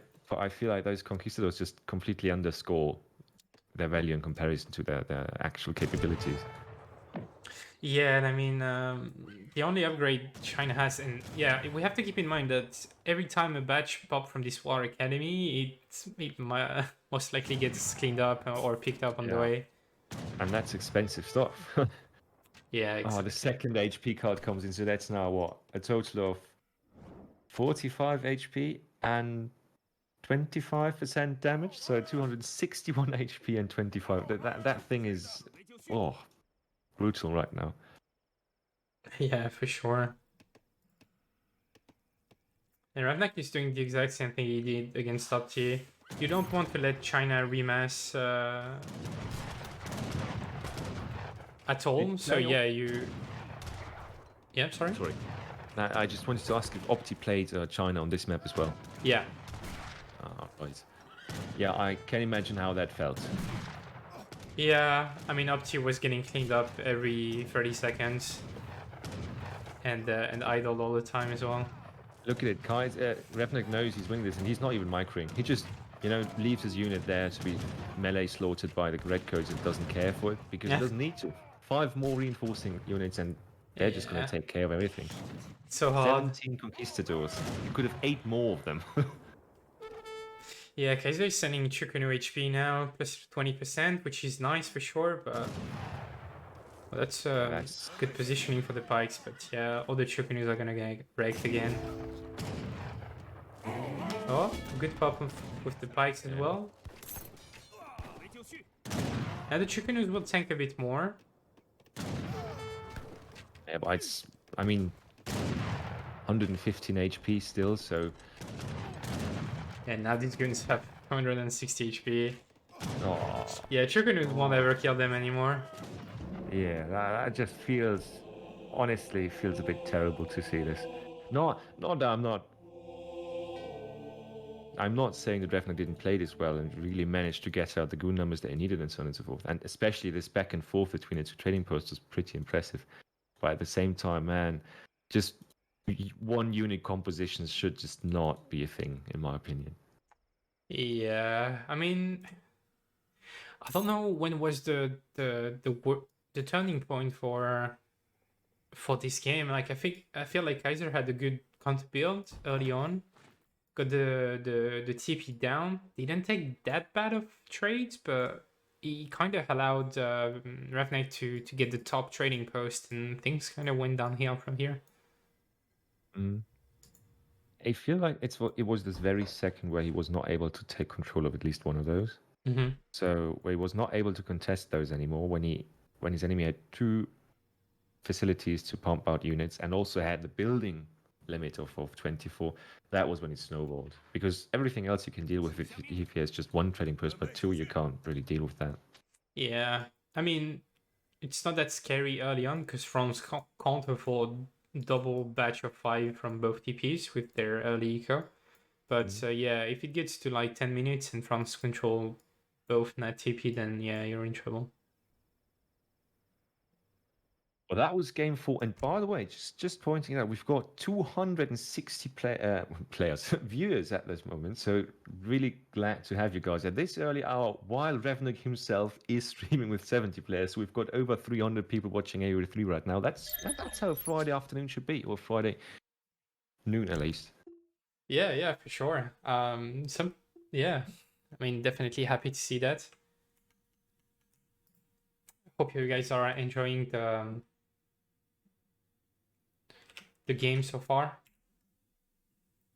And score is currently 2-2. So last game will decide the winner of this series. Obviously, every game matters, but I don't think it's looking good for MDS at all. They definitely needed Kaiserklein to pull a very strong performance today, but Revnak is holding on 2-2. So the lobby is already open, but I do think that Kaiser maybe needs a second after this. Just to mentally recover, I assume. Because he was doing all the micro tricks available to him, and he did the best I think that he could with his units, but once his enemy started running him around like that, it was just a never-ending slaughter. yeah, who needs micro tricks when you can Giga Chad Z move, Yeah, especially the last part was very, hard to watch when he just stood there and just let his units get slaughtered by musketeers and melee because he didn't care. He didn't need to care because he could just kill everything else who came in. Yeah, exactly. Oh. God. But as we said earlier, I mean, it is all very close games in my opinion. Yeah, I mean, definitely. We see some very build order oriented games so far. Not the usual, standard versus standard, and one guy trying to outplay the other on some mechanical aspects. But it's interesting that you say that because it feels like that heavy focus on build orders is mostly coming in from Revnak's side, if that makes sense. And Kaiser is playing it in a very standard way, but it's my impression here. You know what I mean? And he's the one who outplays, but Revnak has the build order advantage sometimes. Feel free to disagree, please. Sorry, I was reading the scheduling chat. Completely fine. No, I was just saying that I feel like Revnak is the one who's more focused on build orders, while Kaiser is the one technically outplaying him when they actually meet in combat. Yeah, I agree. Well, the perfect example was the Sweden-Germany one, right? Yeah. Where it felt like Revnak builds was looking scary, with all the tops he got out and in his unit comp and the Jaegers and stuff. And Kaiser outplaying on the micro mechanical side, just hard winning fights that most players wouldn't win. Let's be honest.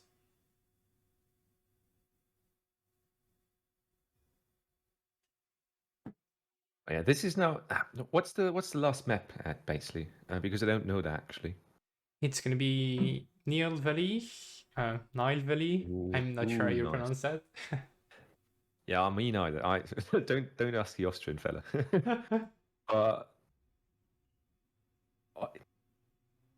I feel like this is going to be one of those maps again where the map itself forces aggression from the players because you just have such a limited amount of resources on top of your, how do you call it, plateau?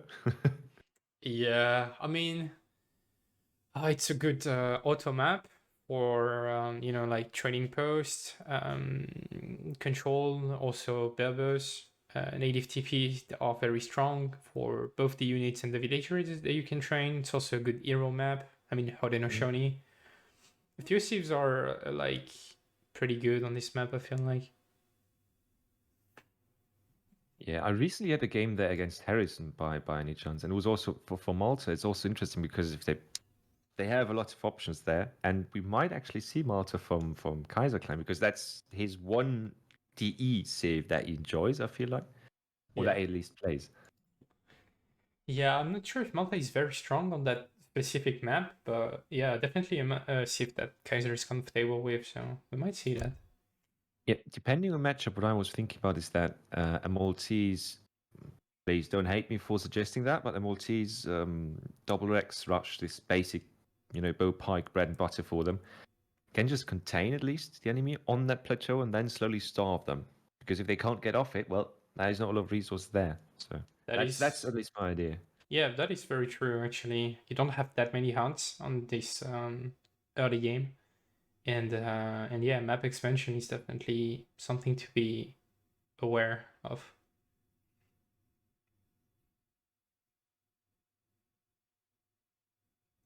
Yeah, and I see chat is going all crazy about that union, how if it's balanced, if France is unbalanced, if the native cards are too strong and whatnot. And it's good to have that kind of discussion, honestly, as long as it's civilized, of course. But The Conquistador unit. Yeah. Yeah, I think it was overbuffed. This one area attack is pretty good. Yeah. It feels like they wanted to make it into some sort of more unique unit, which generally I like this idea. But at the same time, if you have more unique units with more special features, then of course the game gets more complicated and it's harder to balance, as we can see with this unit. So yeah, I mean, I totally agree. I feel like this is the story of this game since the release of the E. I mean, it's refreshing to have new content, sure, new units, new saves, etc. It like attracts more player or keep the player base active and interested, but at the same time, it's getting harder and harder to obviously balance all of that. So that's the problem, of course. yeah. And it also leads to, on the competitive scene at least, some undiscovered saves or like build orders or natives. Yeah. Or, every piece of content that the game has to offer, and you realize suddenly mid tournament that I can actually do that with this sieve, and it borderline has no counter. Yeah, no, fully agree with this. I mean, it's just think about China, for example, because this Temple of Heaven build that we're seeing nowadays with the perfect use of transcendence and whatnot, that is something that has been around for some time. That could be done earlier as well, right? Yeah, for sure. But now that the main go-to for almost all China players with oh God, my head. Help me out there. The Temple of Heaven? Summer Palace, sorry. Oh, Summer Palace, yeah. Yeah, my brain just completely abandoned me there.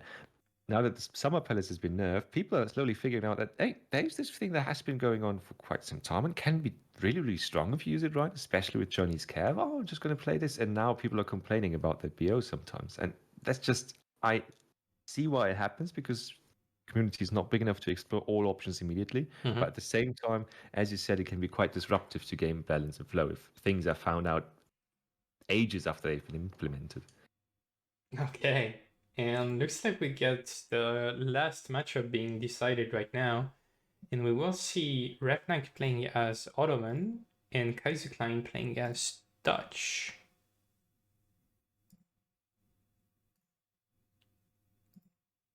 Dutch being a very interesting pick on this map, and definitely not the one I was expected. Me neither. But if you think about it, it does make sense because Dutch is one of those, it was the first civ that has actually resource producing buildings, right? So they're staying power in base a lot better than most other civs, and especially on this plateau, that could be a game winning factor. Yeah, but at the same time, Otto is like a notorious Dutch counter. Yeah.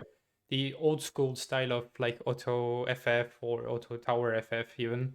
with like early Jan Falconet pressure that was very hard for Dutch to deal with, and that we could see. I mean, the meta nowadays is very different. The way you play auto, especially on this map, like we see players going for like stable start, chip 5 years while getting Berber spheres at the same time, you know, going for that very greedy style, and even have potentially stagecoach behind as well, and age up super early to the fortress age, get 1k wood, go for town center, switch to cavalry archers and neighbors. So yeah, the meta being very different to what we used to see like a year ago. So No, I get the idea. That of course changes things. Oh, that of course is a true point, especially on this map. Just one note. I'm just listening to chat here, but I think we still have both France and China as winning civs in this last game, in the overlay. Because Kaiser's currently on 3 points, if I'm seeing that correctly. oh, yeah, my bad.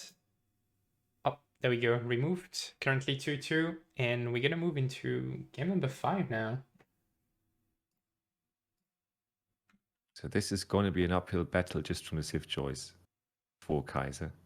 And yeah, I just thought about all the points that you said, and especially stagecoach with the Ottoman aggression and so on and so forth. That could be really strong here, or the FF, whatever ways it goes. Yeah, for sure. And we see a trading post start for auto, very standard. Difference being he didn't drop a mask and he's not chopping at all, which makes me think that he's gonna go double TP starts and go most likely capitalism first. But he's also getting 80 wood. Oh wait, no, that's Kaiser. Sorry, my bad. I mean, 80 wood is very nice for Dutch as well. Sometimes you can go for a market start as Dutch. It's not as bad as it sounds, especially when you get 80 wood.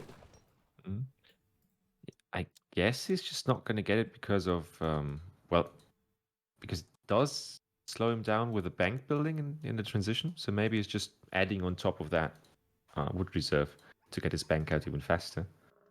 Yeah, agreed. Nope. I'm gonna make sure.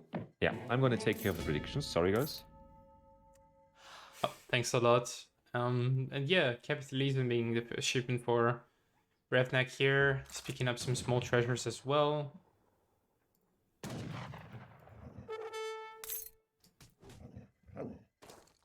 Meanwhile, Kaiser did a good job at scouting most of the top side of the map, and he's gonna pick up 100 food. So perhaps we'll see a 14 villager age up from him.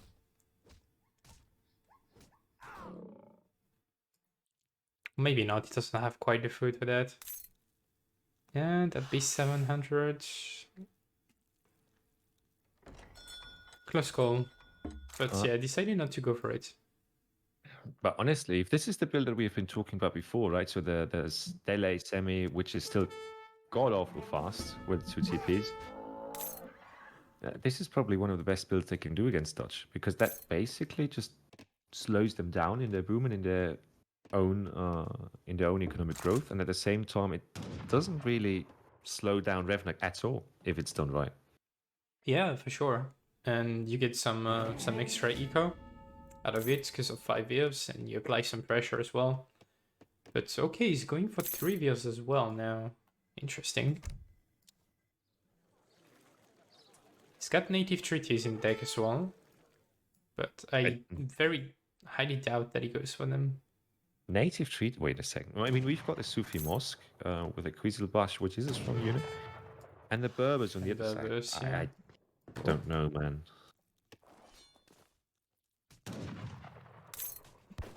He's gonna take the 50 coin, and perhaps he will build the second one with the wood from the quartermaster age up. We'll have to see about that. Kaiser, at the same time, still doing Kaiser things and just chasing back that Turkish explorer all the way back to the Ottoman base. So, business as usual, I call that. At least for Kaiser. Yeah. Oh, but Revnak is DC firing the explorer. Could be.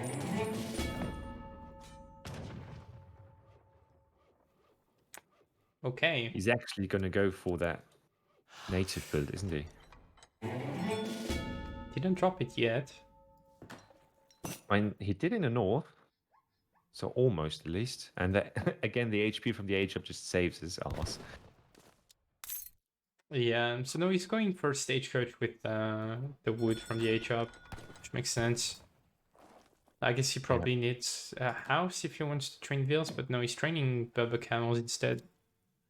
And what is Kaiserklein doing? Standard Dutch thing, you know, second bank with the 400 wood H-up.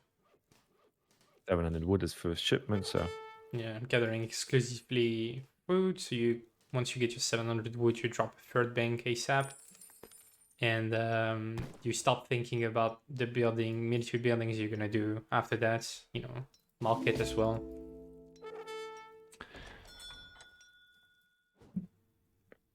Kaiser's trying to scout what Revnak is shipping first.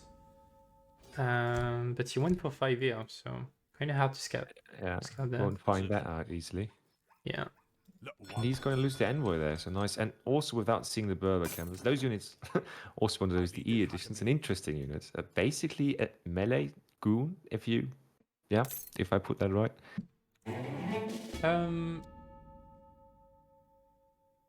Yeah, I mean, to me, it's like a hand cav, but with the multiplier against other hand cav.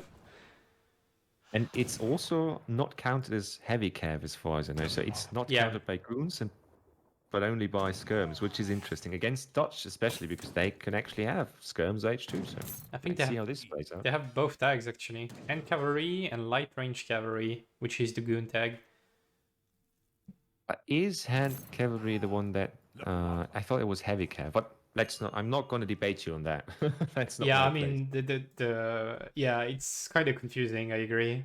Maybe I'm wrong also on that. But yeah, we see native treaties and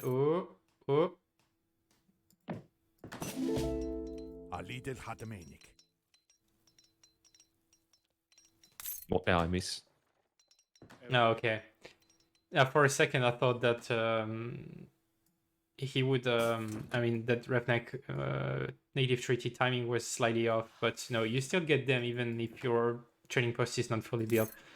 I did not know that, but he got it once it went up, didn't he? Yeah. Or did I see it? He did get them after. Yeah, I didn't know that too. I thought that you needed to have the trading post up once the shipment arrived, otherwise you miss them. But now the Kizilbash is basically the opposite. If you think about the opposite unit of the Camel Rider, because it's a hand. Yeah, it's a melee cav in theory that actually has double or ×2 multiplier against infantry, but it has a ranged attack as well. That doesn't do a lot, but it's there.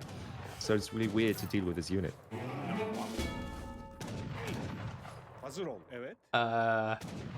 Yeah, this fight looks wrong. Confusing. Yeah, also this trade was horrible for Revnak. Yeah, he's lucky that the skirms didn't get the last shot on the Berber camel, because that thing is expensive. 120 food and 60 coin. It's almost a Huss. Yeah, and meanwhile for Dutch it was 200 food and 200 wood basically. Yeah. So yeah, okay. It looks like Revnak was trying to like kill more Berber camels and try to go in again later on maybe, but changing his mind, sending 700 wood now and gonna try to age by the look of it. Meanwhile, Kaiser is doing the same. He's certainly enjoying his extra economy. I mean, if you think about it, 28 villages and 5 of those already being the nomads, so that's certainly boosting his economy. Okay, so yeah, sure, these units have low attack, ranged attack, but they don't have any negative multiplier against Veil, so if you have something snaring the Veil, then they're gonna kill it pretty fast. No. And also, which is interesting there, I think... No, it's the other TV. Sorry, I confused them with some nomad civ that buffs the attack speed as well.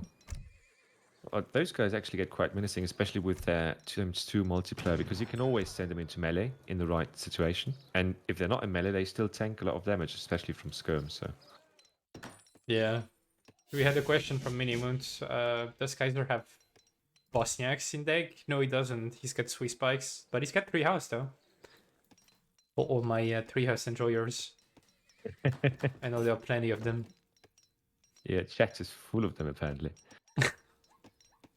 Right, Yeah, Kaiser is see? just building. Yeah, Kaiser is just building an absolute Dutch base here. That's a piece of art, in my opinion.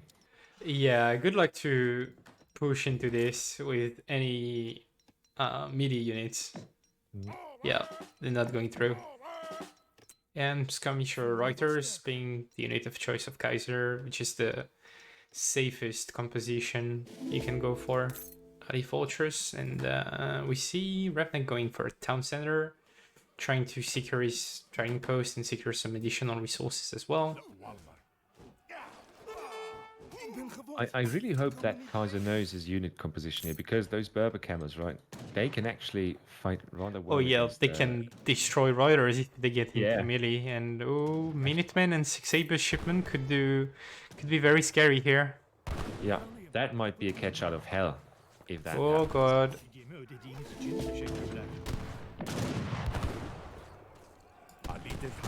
Oh, look at the timing here. He doesn't know. He just shot right into the Berbers, and he's. Oh god. This is so horrible.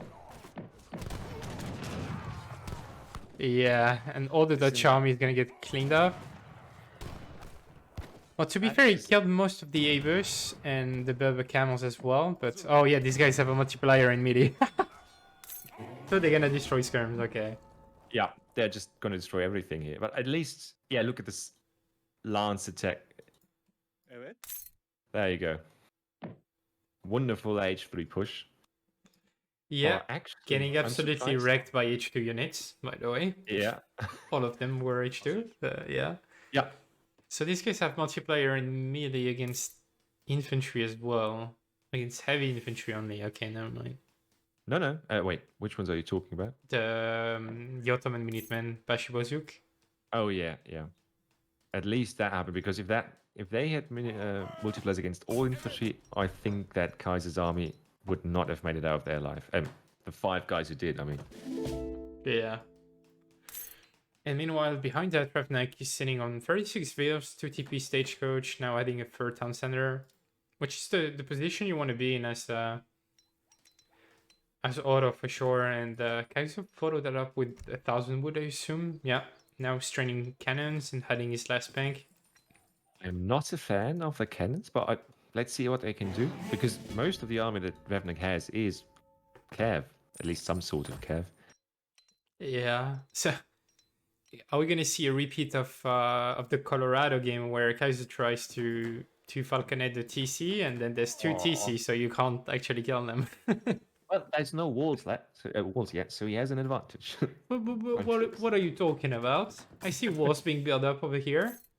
You know, I see walls being built up over there. Yeah, all right, I'm going to shut up. He's basically making sure that Kaiser has to come through the mid if he wants to have an easy, but direct fight. Okay, for your yeah, I mean, you're actually right. He can't wall the river. He could wall in front of it though, but yeah, that wouldn't really help, I guess. Don't underestimate walls, even if they're sloppily built in the middle of the map. If the right situation comes, they might just save you the game. But yeah, I'm just not a fan of those extra cannons, but I do like. Do you think Revnak just saw those cannons? I'm not so sure. Yeah, sure, cannons aren't great, but full scum gun is not gonna be not gonna be its veteran Abus gun, so we need some kind of, you know, siege with cannons, but cannons also do very good versus Abus if they can shoot on them. Yeah, that's true. And Hazza in chat just saying, yep, smart nets and not smart game, providing us amazing entertainment though, and I fully agree. The net choice is questionable, but it's still working out. And the game itself is just a blast. Ooh. Spahi on the way for Revnak. And I feel like he can afford to lose 1 TC, it's fine. As long as the Spahi pop from the Eastern Center, then... Yeah, I mean, the Ruiter Mass is just not there yet. At least not enough to just delete Spahi, I guess. There's 5 Reuters on the way, but yeah, 1924 Reuters is just not enough. The town center will go down. But yeah, I feel like this is go time. And oh, Spy popping in the perfect position, but the main army is not there with it to supplement them. One of the cannons is gonna go down. All the cannons are gonna go down, but all the Spy went down as well. Yeah, but I don't know if their trade was not, still viable, because that's. So 5 Spy for 3 cannon. Ah, no, sorry, I just did the math wrong. Yeah, you're right. That's still horrible. And look at that. The army has to retreat and just gets shot at on the entire way back home. Yeah, by Eberskin. Oh, never mind. There's still 1 Spy alive. Never mind, he's dead. But yeah, Kaiser has to kite away, and the Eberskins are doing so much damage, so much DPS. And even these units are, doing pretty decent damage still. Elite Bubba Camel now have been tagged by Revnak, and behind that he's got 50 wheels. He's sending his own 2 Falconets. Cav archers on the field now. I just realized the Cav archers look almost the same as the Kieselbarsch, just the red hat is distinguishing them. Yeah, exactly. It's so hard to distinguish them. It's the exact same unit, actually. Is he not just tanking with the villages, or? I felt like he did, yeah. He's got 2 more cannon on the way. And it is exactly the same unit model, isn't it? Just the spear and the hat is missing. I never realized that. Okay. Yeah, looking rough for Dutch, I think, now. I just wanted to say, who was that trade good for? It's weird, isn't it? Well, the fact that... Ooh, nice dodge by Kaiser here. Always trying to... Okay, very nice micro trick here. We'll talk about it later, because right now Revnak is trying to force a fight. Oh, that's beautiful. Able to snipe the cannon.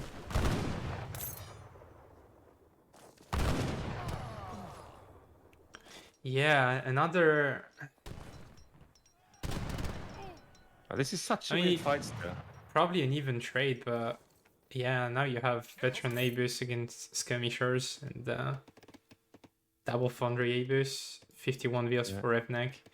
He needs to get the Musk tech, I think. But other than that, looking in a very good position there. Oh, he certainly is. How did he even get to 51? Oh yeah, right, with the extra villages, I forgot. But yeah, that feels awkward. And now, yeah, he has mums in deck, and that is what he's macroing for right now. Makes a lot of sense, because that is one thing, especially in comparison with all these other units, that I don't think Dutch can deal with right now. Yeah, and I feel Mams will synergize so well with Berber Camels. If you can get the Mams to snare everything, Reiter Skirm, and have Berbers on the Reiters, while Abus just DPS everything, then it's going to be super good. But Kaiser obviously has the greatest, probably the best micro in the game, so we'll see how this goes. I think he made more cannons as well. Yeah, 3 more cannons. He's trying to wall. Yeah, I just want to say, I don't want to sound like an ass, but let's say 2 or 3 wall pieces here with a gate in the middle would actually do a lot for him, because then he's just able to go behind it. Yeah. Yeah, I mean, that's great. It's going to be very hard for Revnak to engage that now. And I just assume Kaiser is smirking a bit right now, because usually it's Revnak who's known for his creative use of walls, and... I mean, usually when you see Kaiser doing that, it means he knows he's in a bad spot, and he's trying to, like, get something to come back in the game. Yeah. And he's not letting that one go, it looks like. But yeah, this wall is perfect. It's the best range possible, just reaching the TC.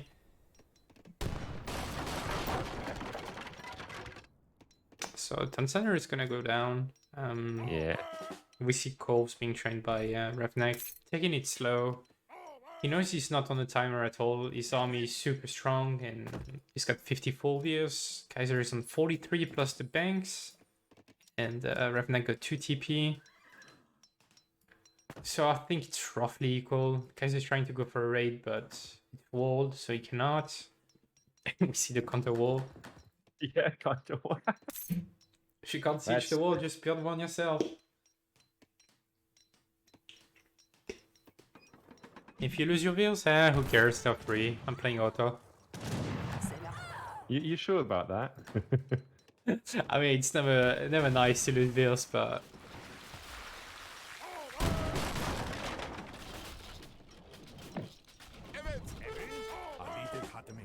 I'm curious about how this is gonna go. Okay, artillery. Oh, I cannot pronounce that word, but basically Ebus gun combat. Let's call it like that. Is being sent right now by Revnak, and I feel like once he gets this card in, he will be looking to take a fight. He's got coverings as well ready to take out the cannons.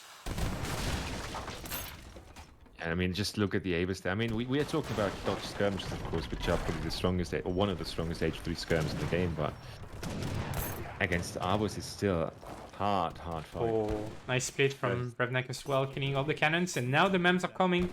But there's, fortunately for Kaiser, the wall. Oh, that shot with the calves, look at that. Are they I mean, locked? behind, but both cannons were one-shotted, basically. They were overlapping. Oh, wow. This wall is going down very quickly. And Revnak is fully sending it right now. He's got 3 full HP Mamluks snaring the skirms. Yeah, And but the there Avis is a are- huge... There's a giant calf switch in the back. Oh of my this. god, where did this come from? He 15 floated up. veteran hussars out of nowhere. Yeah, he sent 5. No, he didn't even. He's still sending it. Oh my god, what a huge cap switch by Kaiser here. And this might actually win him the game because there's 5 more on the way and 5 more being sent from their own city. So Ah, but this these might just be Avis the are clean so that it needs. strong. It's actually very close. Reinforcements might be what wins the game, as you were mentioning. Look at that, 10 more hus on the way. And there's not many cavalry left on the field for Revnak. Score is dead even, and Kaiser is very trying his hardest to force this right now. Oh, look at this, and he's just there's it 10 more cav just coming in. Oh, there. but Bubba's camels and reinforcing batch of cavalry archers as well for Revnak. This is super close. Minutemen being called as well, but it looks like Kaiser is coming out ahead. I'm not too sure yet. I can't tell you what I'm seeing here. It's just an absolute slaughter. But he certainly needs reinforced batches of anti-cav. Yeah, it certainly looks like Kaiser got this now. Look at the score as well. Wow. Wow, indeed, wow. Just this cap switch. I didn't check Kaiser's perspective for 1 minute, and boom, out of I nowhere. saw them. I saw the first 10 of those being built, and I thought, well, where are they now in the fight? And I just, yeah, well, maybe he forgot them, but certainly he didn't. What a wonderful time to switch this. And now all the Ottoman villagers are so exposed now and cav raiding everywhere. Oh, that's You've so got- beautiful. Desperate a Janissary shipment for Revnak. And this is the dream position as Dodge. You know, you're doing eco damage, meanwhile you get sick reinforcements with your eco, because I guess he's on max fields right now and 5 banks, if not more. Yeah. I mean, this must have been the most perfect execution of a cav switch I've seen probably ever. Oh in a yeah. professional game. He baited the Ottoman army so hard behind his infrastructures, and then the Huss out of nowhere. Yeah. Yeah, and look at the villager damage. We have 50 villagers now for Ooh. Kaiser and 48 only for Revnak. Oh wow, that's huge. Revnak is not giving up though. Scores are still somewhat close, and Revnak is catching reinforcements. And this Dutch army is on paper trapped, you know, there's a wall over here. Oh god, yeah, I'm seeing it now. That might be really problematic in a second or so. Actually units can go through. Wait. Yeah, but- Yeah, there's some slight gaps. And he's yeah. lucky. And now Otto is down to 39 villagers. It's gonna take a Oh. while for Ezekiel to come back up, and yeah, he did re-wall at the same time, just to make sure that Dutch cannot press his advantage. Yeah, but honestly, Dutch can just mass properly behind this and then go in with an army that Revnak can't beat at this point, I assume. Or what do you think? Let's have a look on Kaiser's perspective, because okay, there's 4 cannons. Yeah. He's on 50 Vios, 5 bank. There's no 7. He didn't send church card just yet, so I assume that would be the next card, or like infantry HP, something like that. Yeah, if he had infantry HP as well, then his a Yeah. game pause. That's scary. We do have a game pause indeed. I haven't seen that happen before. I mean, we're not in a fighting situation, so nobody can make any assumptions here. Yeah, I mean, while we have that game pause, I think we have some news and some recent information regarding ECL, which is going to Good be point. ESOC Challenger League, and I feel like you had a few words about that. Yes, I certainly. That's a perfect point to get this up. There we go.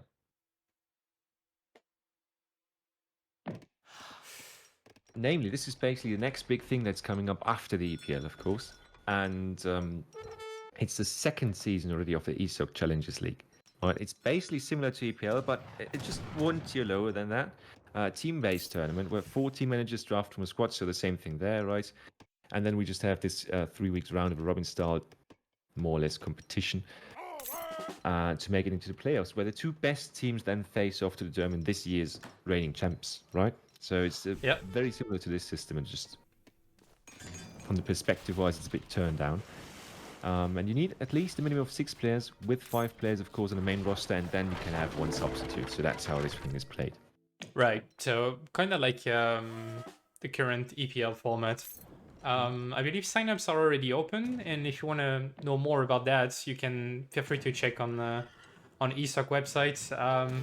We'll talk about it a little bit later. Game is back up, and there's 4 cannons on the field for Kaiser, and oh boy, this is gonna be very hard for Revnak to deal with this army. He's got 2 curves on the way, but there's so many veers in these stun centers. Yeah. So this will be the fight of the fights, probably. Exactly, some villagers are gonna die again. And the skirms now with 180 HP, just looking so healthy, even against Aegis. I know they're still going down, but yeah, Oh those my cannon God. shots going straight into the Aegis. More villains dying over here. Yeah, it's looking very, very rough for Revnak, but he's got the curves in position. The stun center is most likely gonna go down, but no, Kaiser just saw the curve, and oh boy, all the veers are dead. And Kaiser is just shooting the wall again, just making sure he can get away if he wants to. Which is probably what he's gonna do, right? Like, you just killed 25 veers, and yeah, you don't have to fight anymore. Otto has no eco. Literally no equal. We have 20 skirms left, so absolutely insane. Yeah. Looking very, very hard for Revnak at this point. Wow, but honestly, what a wonderful player. This calf switch alone, just making all the difference there. Just beautiful, beautiful stuff. Definitely. Textbook calf switch by Kaiser here. And yeah, very well executed as well. And even though Revnak managed to hold it, the reinforcing 5-star shipment and batch was just too much. Look at that. Almost as if Kaiser had predicted this. He's coming back in right at the moment where the village just wants to go out and wall this thing off, but he's not taking any prisoners. Yeah, exactly. Doing more damage. They got 4 cannons for sieging purposes, and yeah. Revnak is trying his best to hold on and get the best value possible out of these Aegis guns, but these guns are triple carded now, so they don't even trade that bad versus Aegis. Yeah, almost the same HP.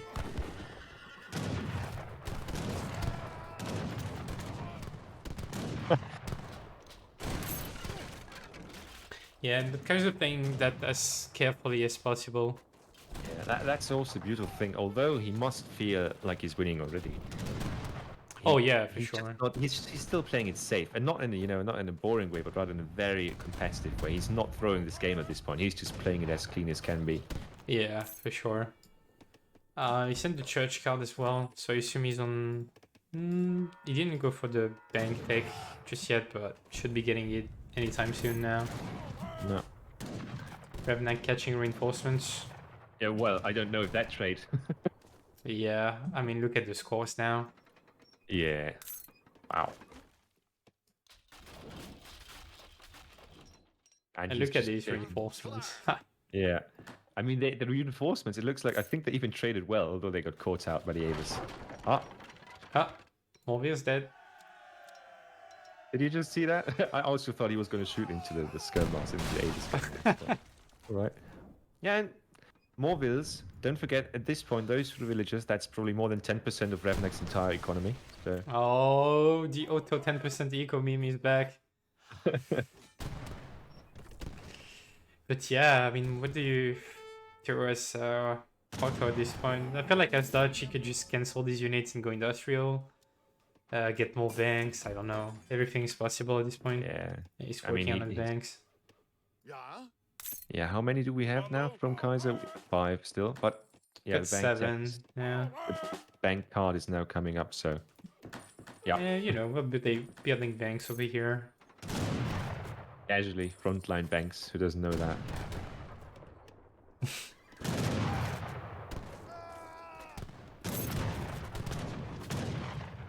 And those Huss, I mean, those guys must be proud because they just saved the day so many times by now. Yeah. I mean, I don't know what Revnak is waiting for.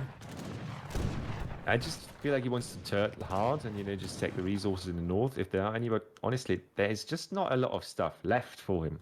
Yeah, okay. Tapping out, finally. Yeah, there we go. And yeah, what a good game. Again, looked very good for Revnak for a moment when he established these forward TCs, dealt with the initial cannons and the Spahi timing, but this Mameluke fight with the cap switch from Kaiser, just absolutely insane. And what a way to snowball the game as well from this position, right? Yeah, just a wonderful switch. I mean, sorry, I'm just a bit in awe because that's just one of the most beautiful things I've seen so far. Yeah, for sure. And especially how, I mean, army-wise at this point, Revnak remastered well, and then the army was still a bit dangerous, but Kaiser just immediately knew he had to go for the economy, and did that. I'm scared And to click the villager population line, but yeah, I'm gonna do it. And oh my god, this is brutal.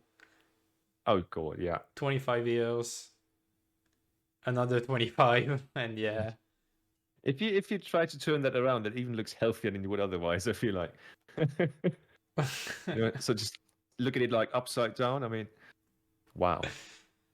From 60 villages down to 38, 37, then down again to 20. Yeah, that's not what you want to see as Otto. I think he was in a very good spot at 60-ish villager with 2 TPs.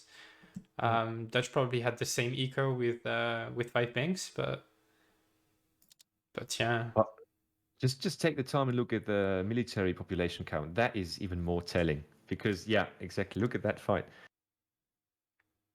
Unit count is nice, but unit population shows even hard. Yeah, there you see it.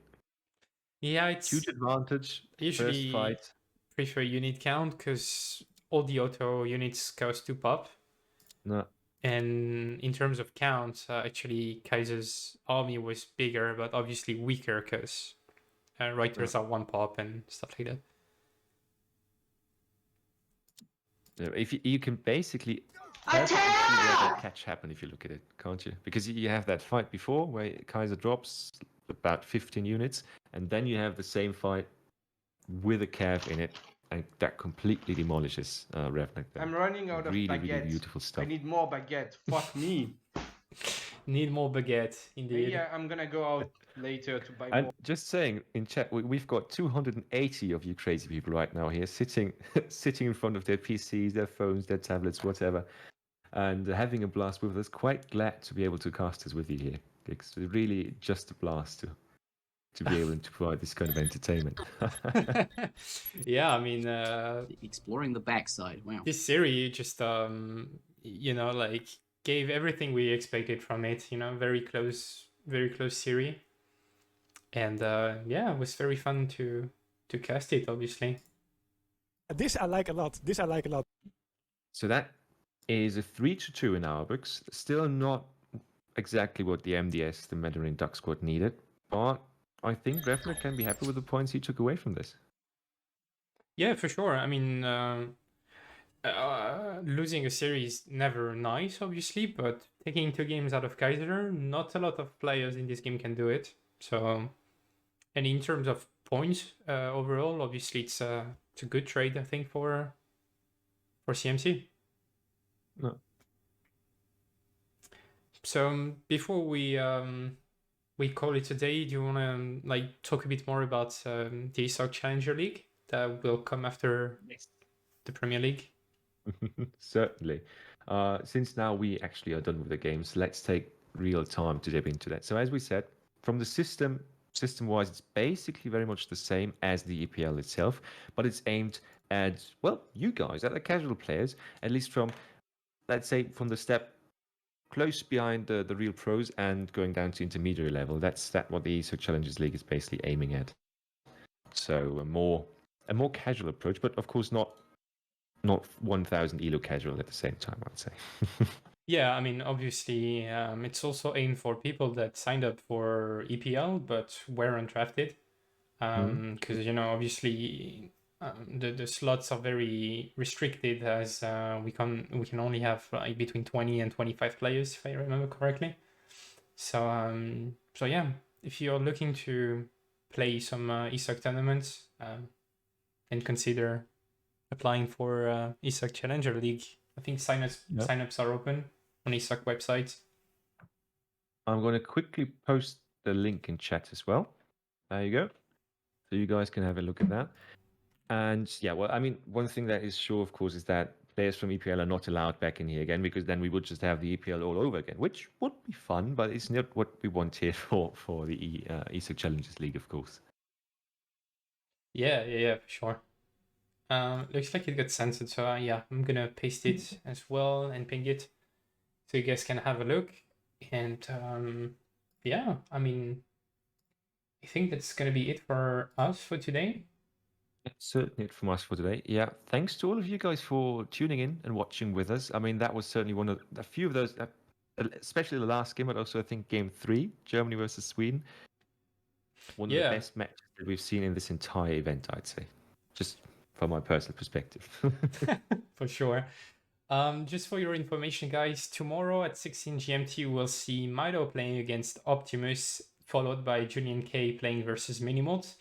So 2 very high-level series who will most likely decide who from Blockhouse Boomers and Hudson Bay Bigs move on to the playoffs. And Sunday, you have the ultimate comeback of the Seaboy Master Sampu Konku playing against Woodpusher, followed by Taben against Conqueror. So plenty of content to follow this weekend as well. Absolutely. EPL just keeping us supplied with that high-level gameplay that we want to see here. Exactly. Well, I guess that's it for us.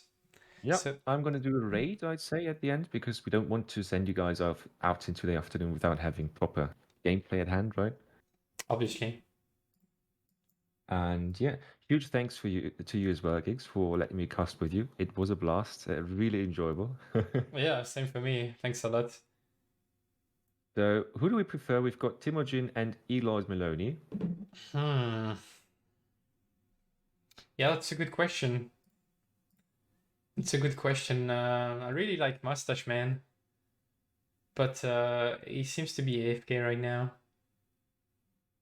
I just thought Rootline pops up for a second, but I think he's offline again. Maybe it was when we started. Okay, well, I guess we go with Timojin. All right. So, guys, enjoy the rest of the day with Timojin, and well, at least to those of you who tune in tomorrow, see you again soon. Yeah, thanks for watching, guys. Thanks for the support, all the donations, and the subs during the stream. Appreciate that. All right, And huge thing. see you tomorrow.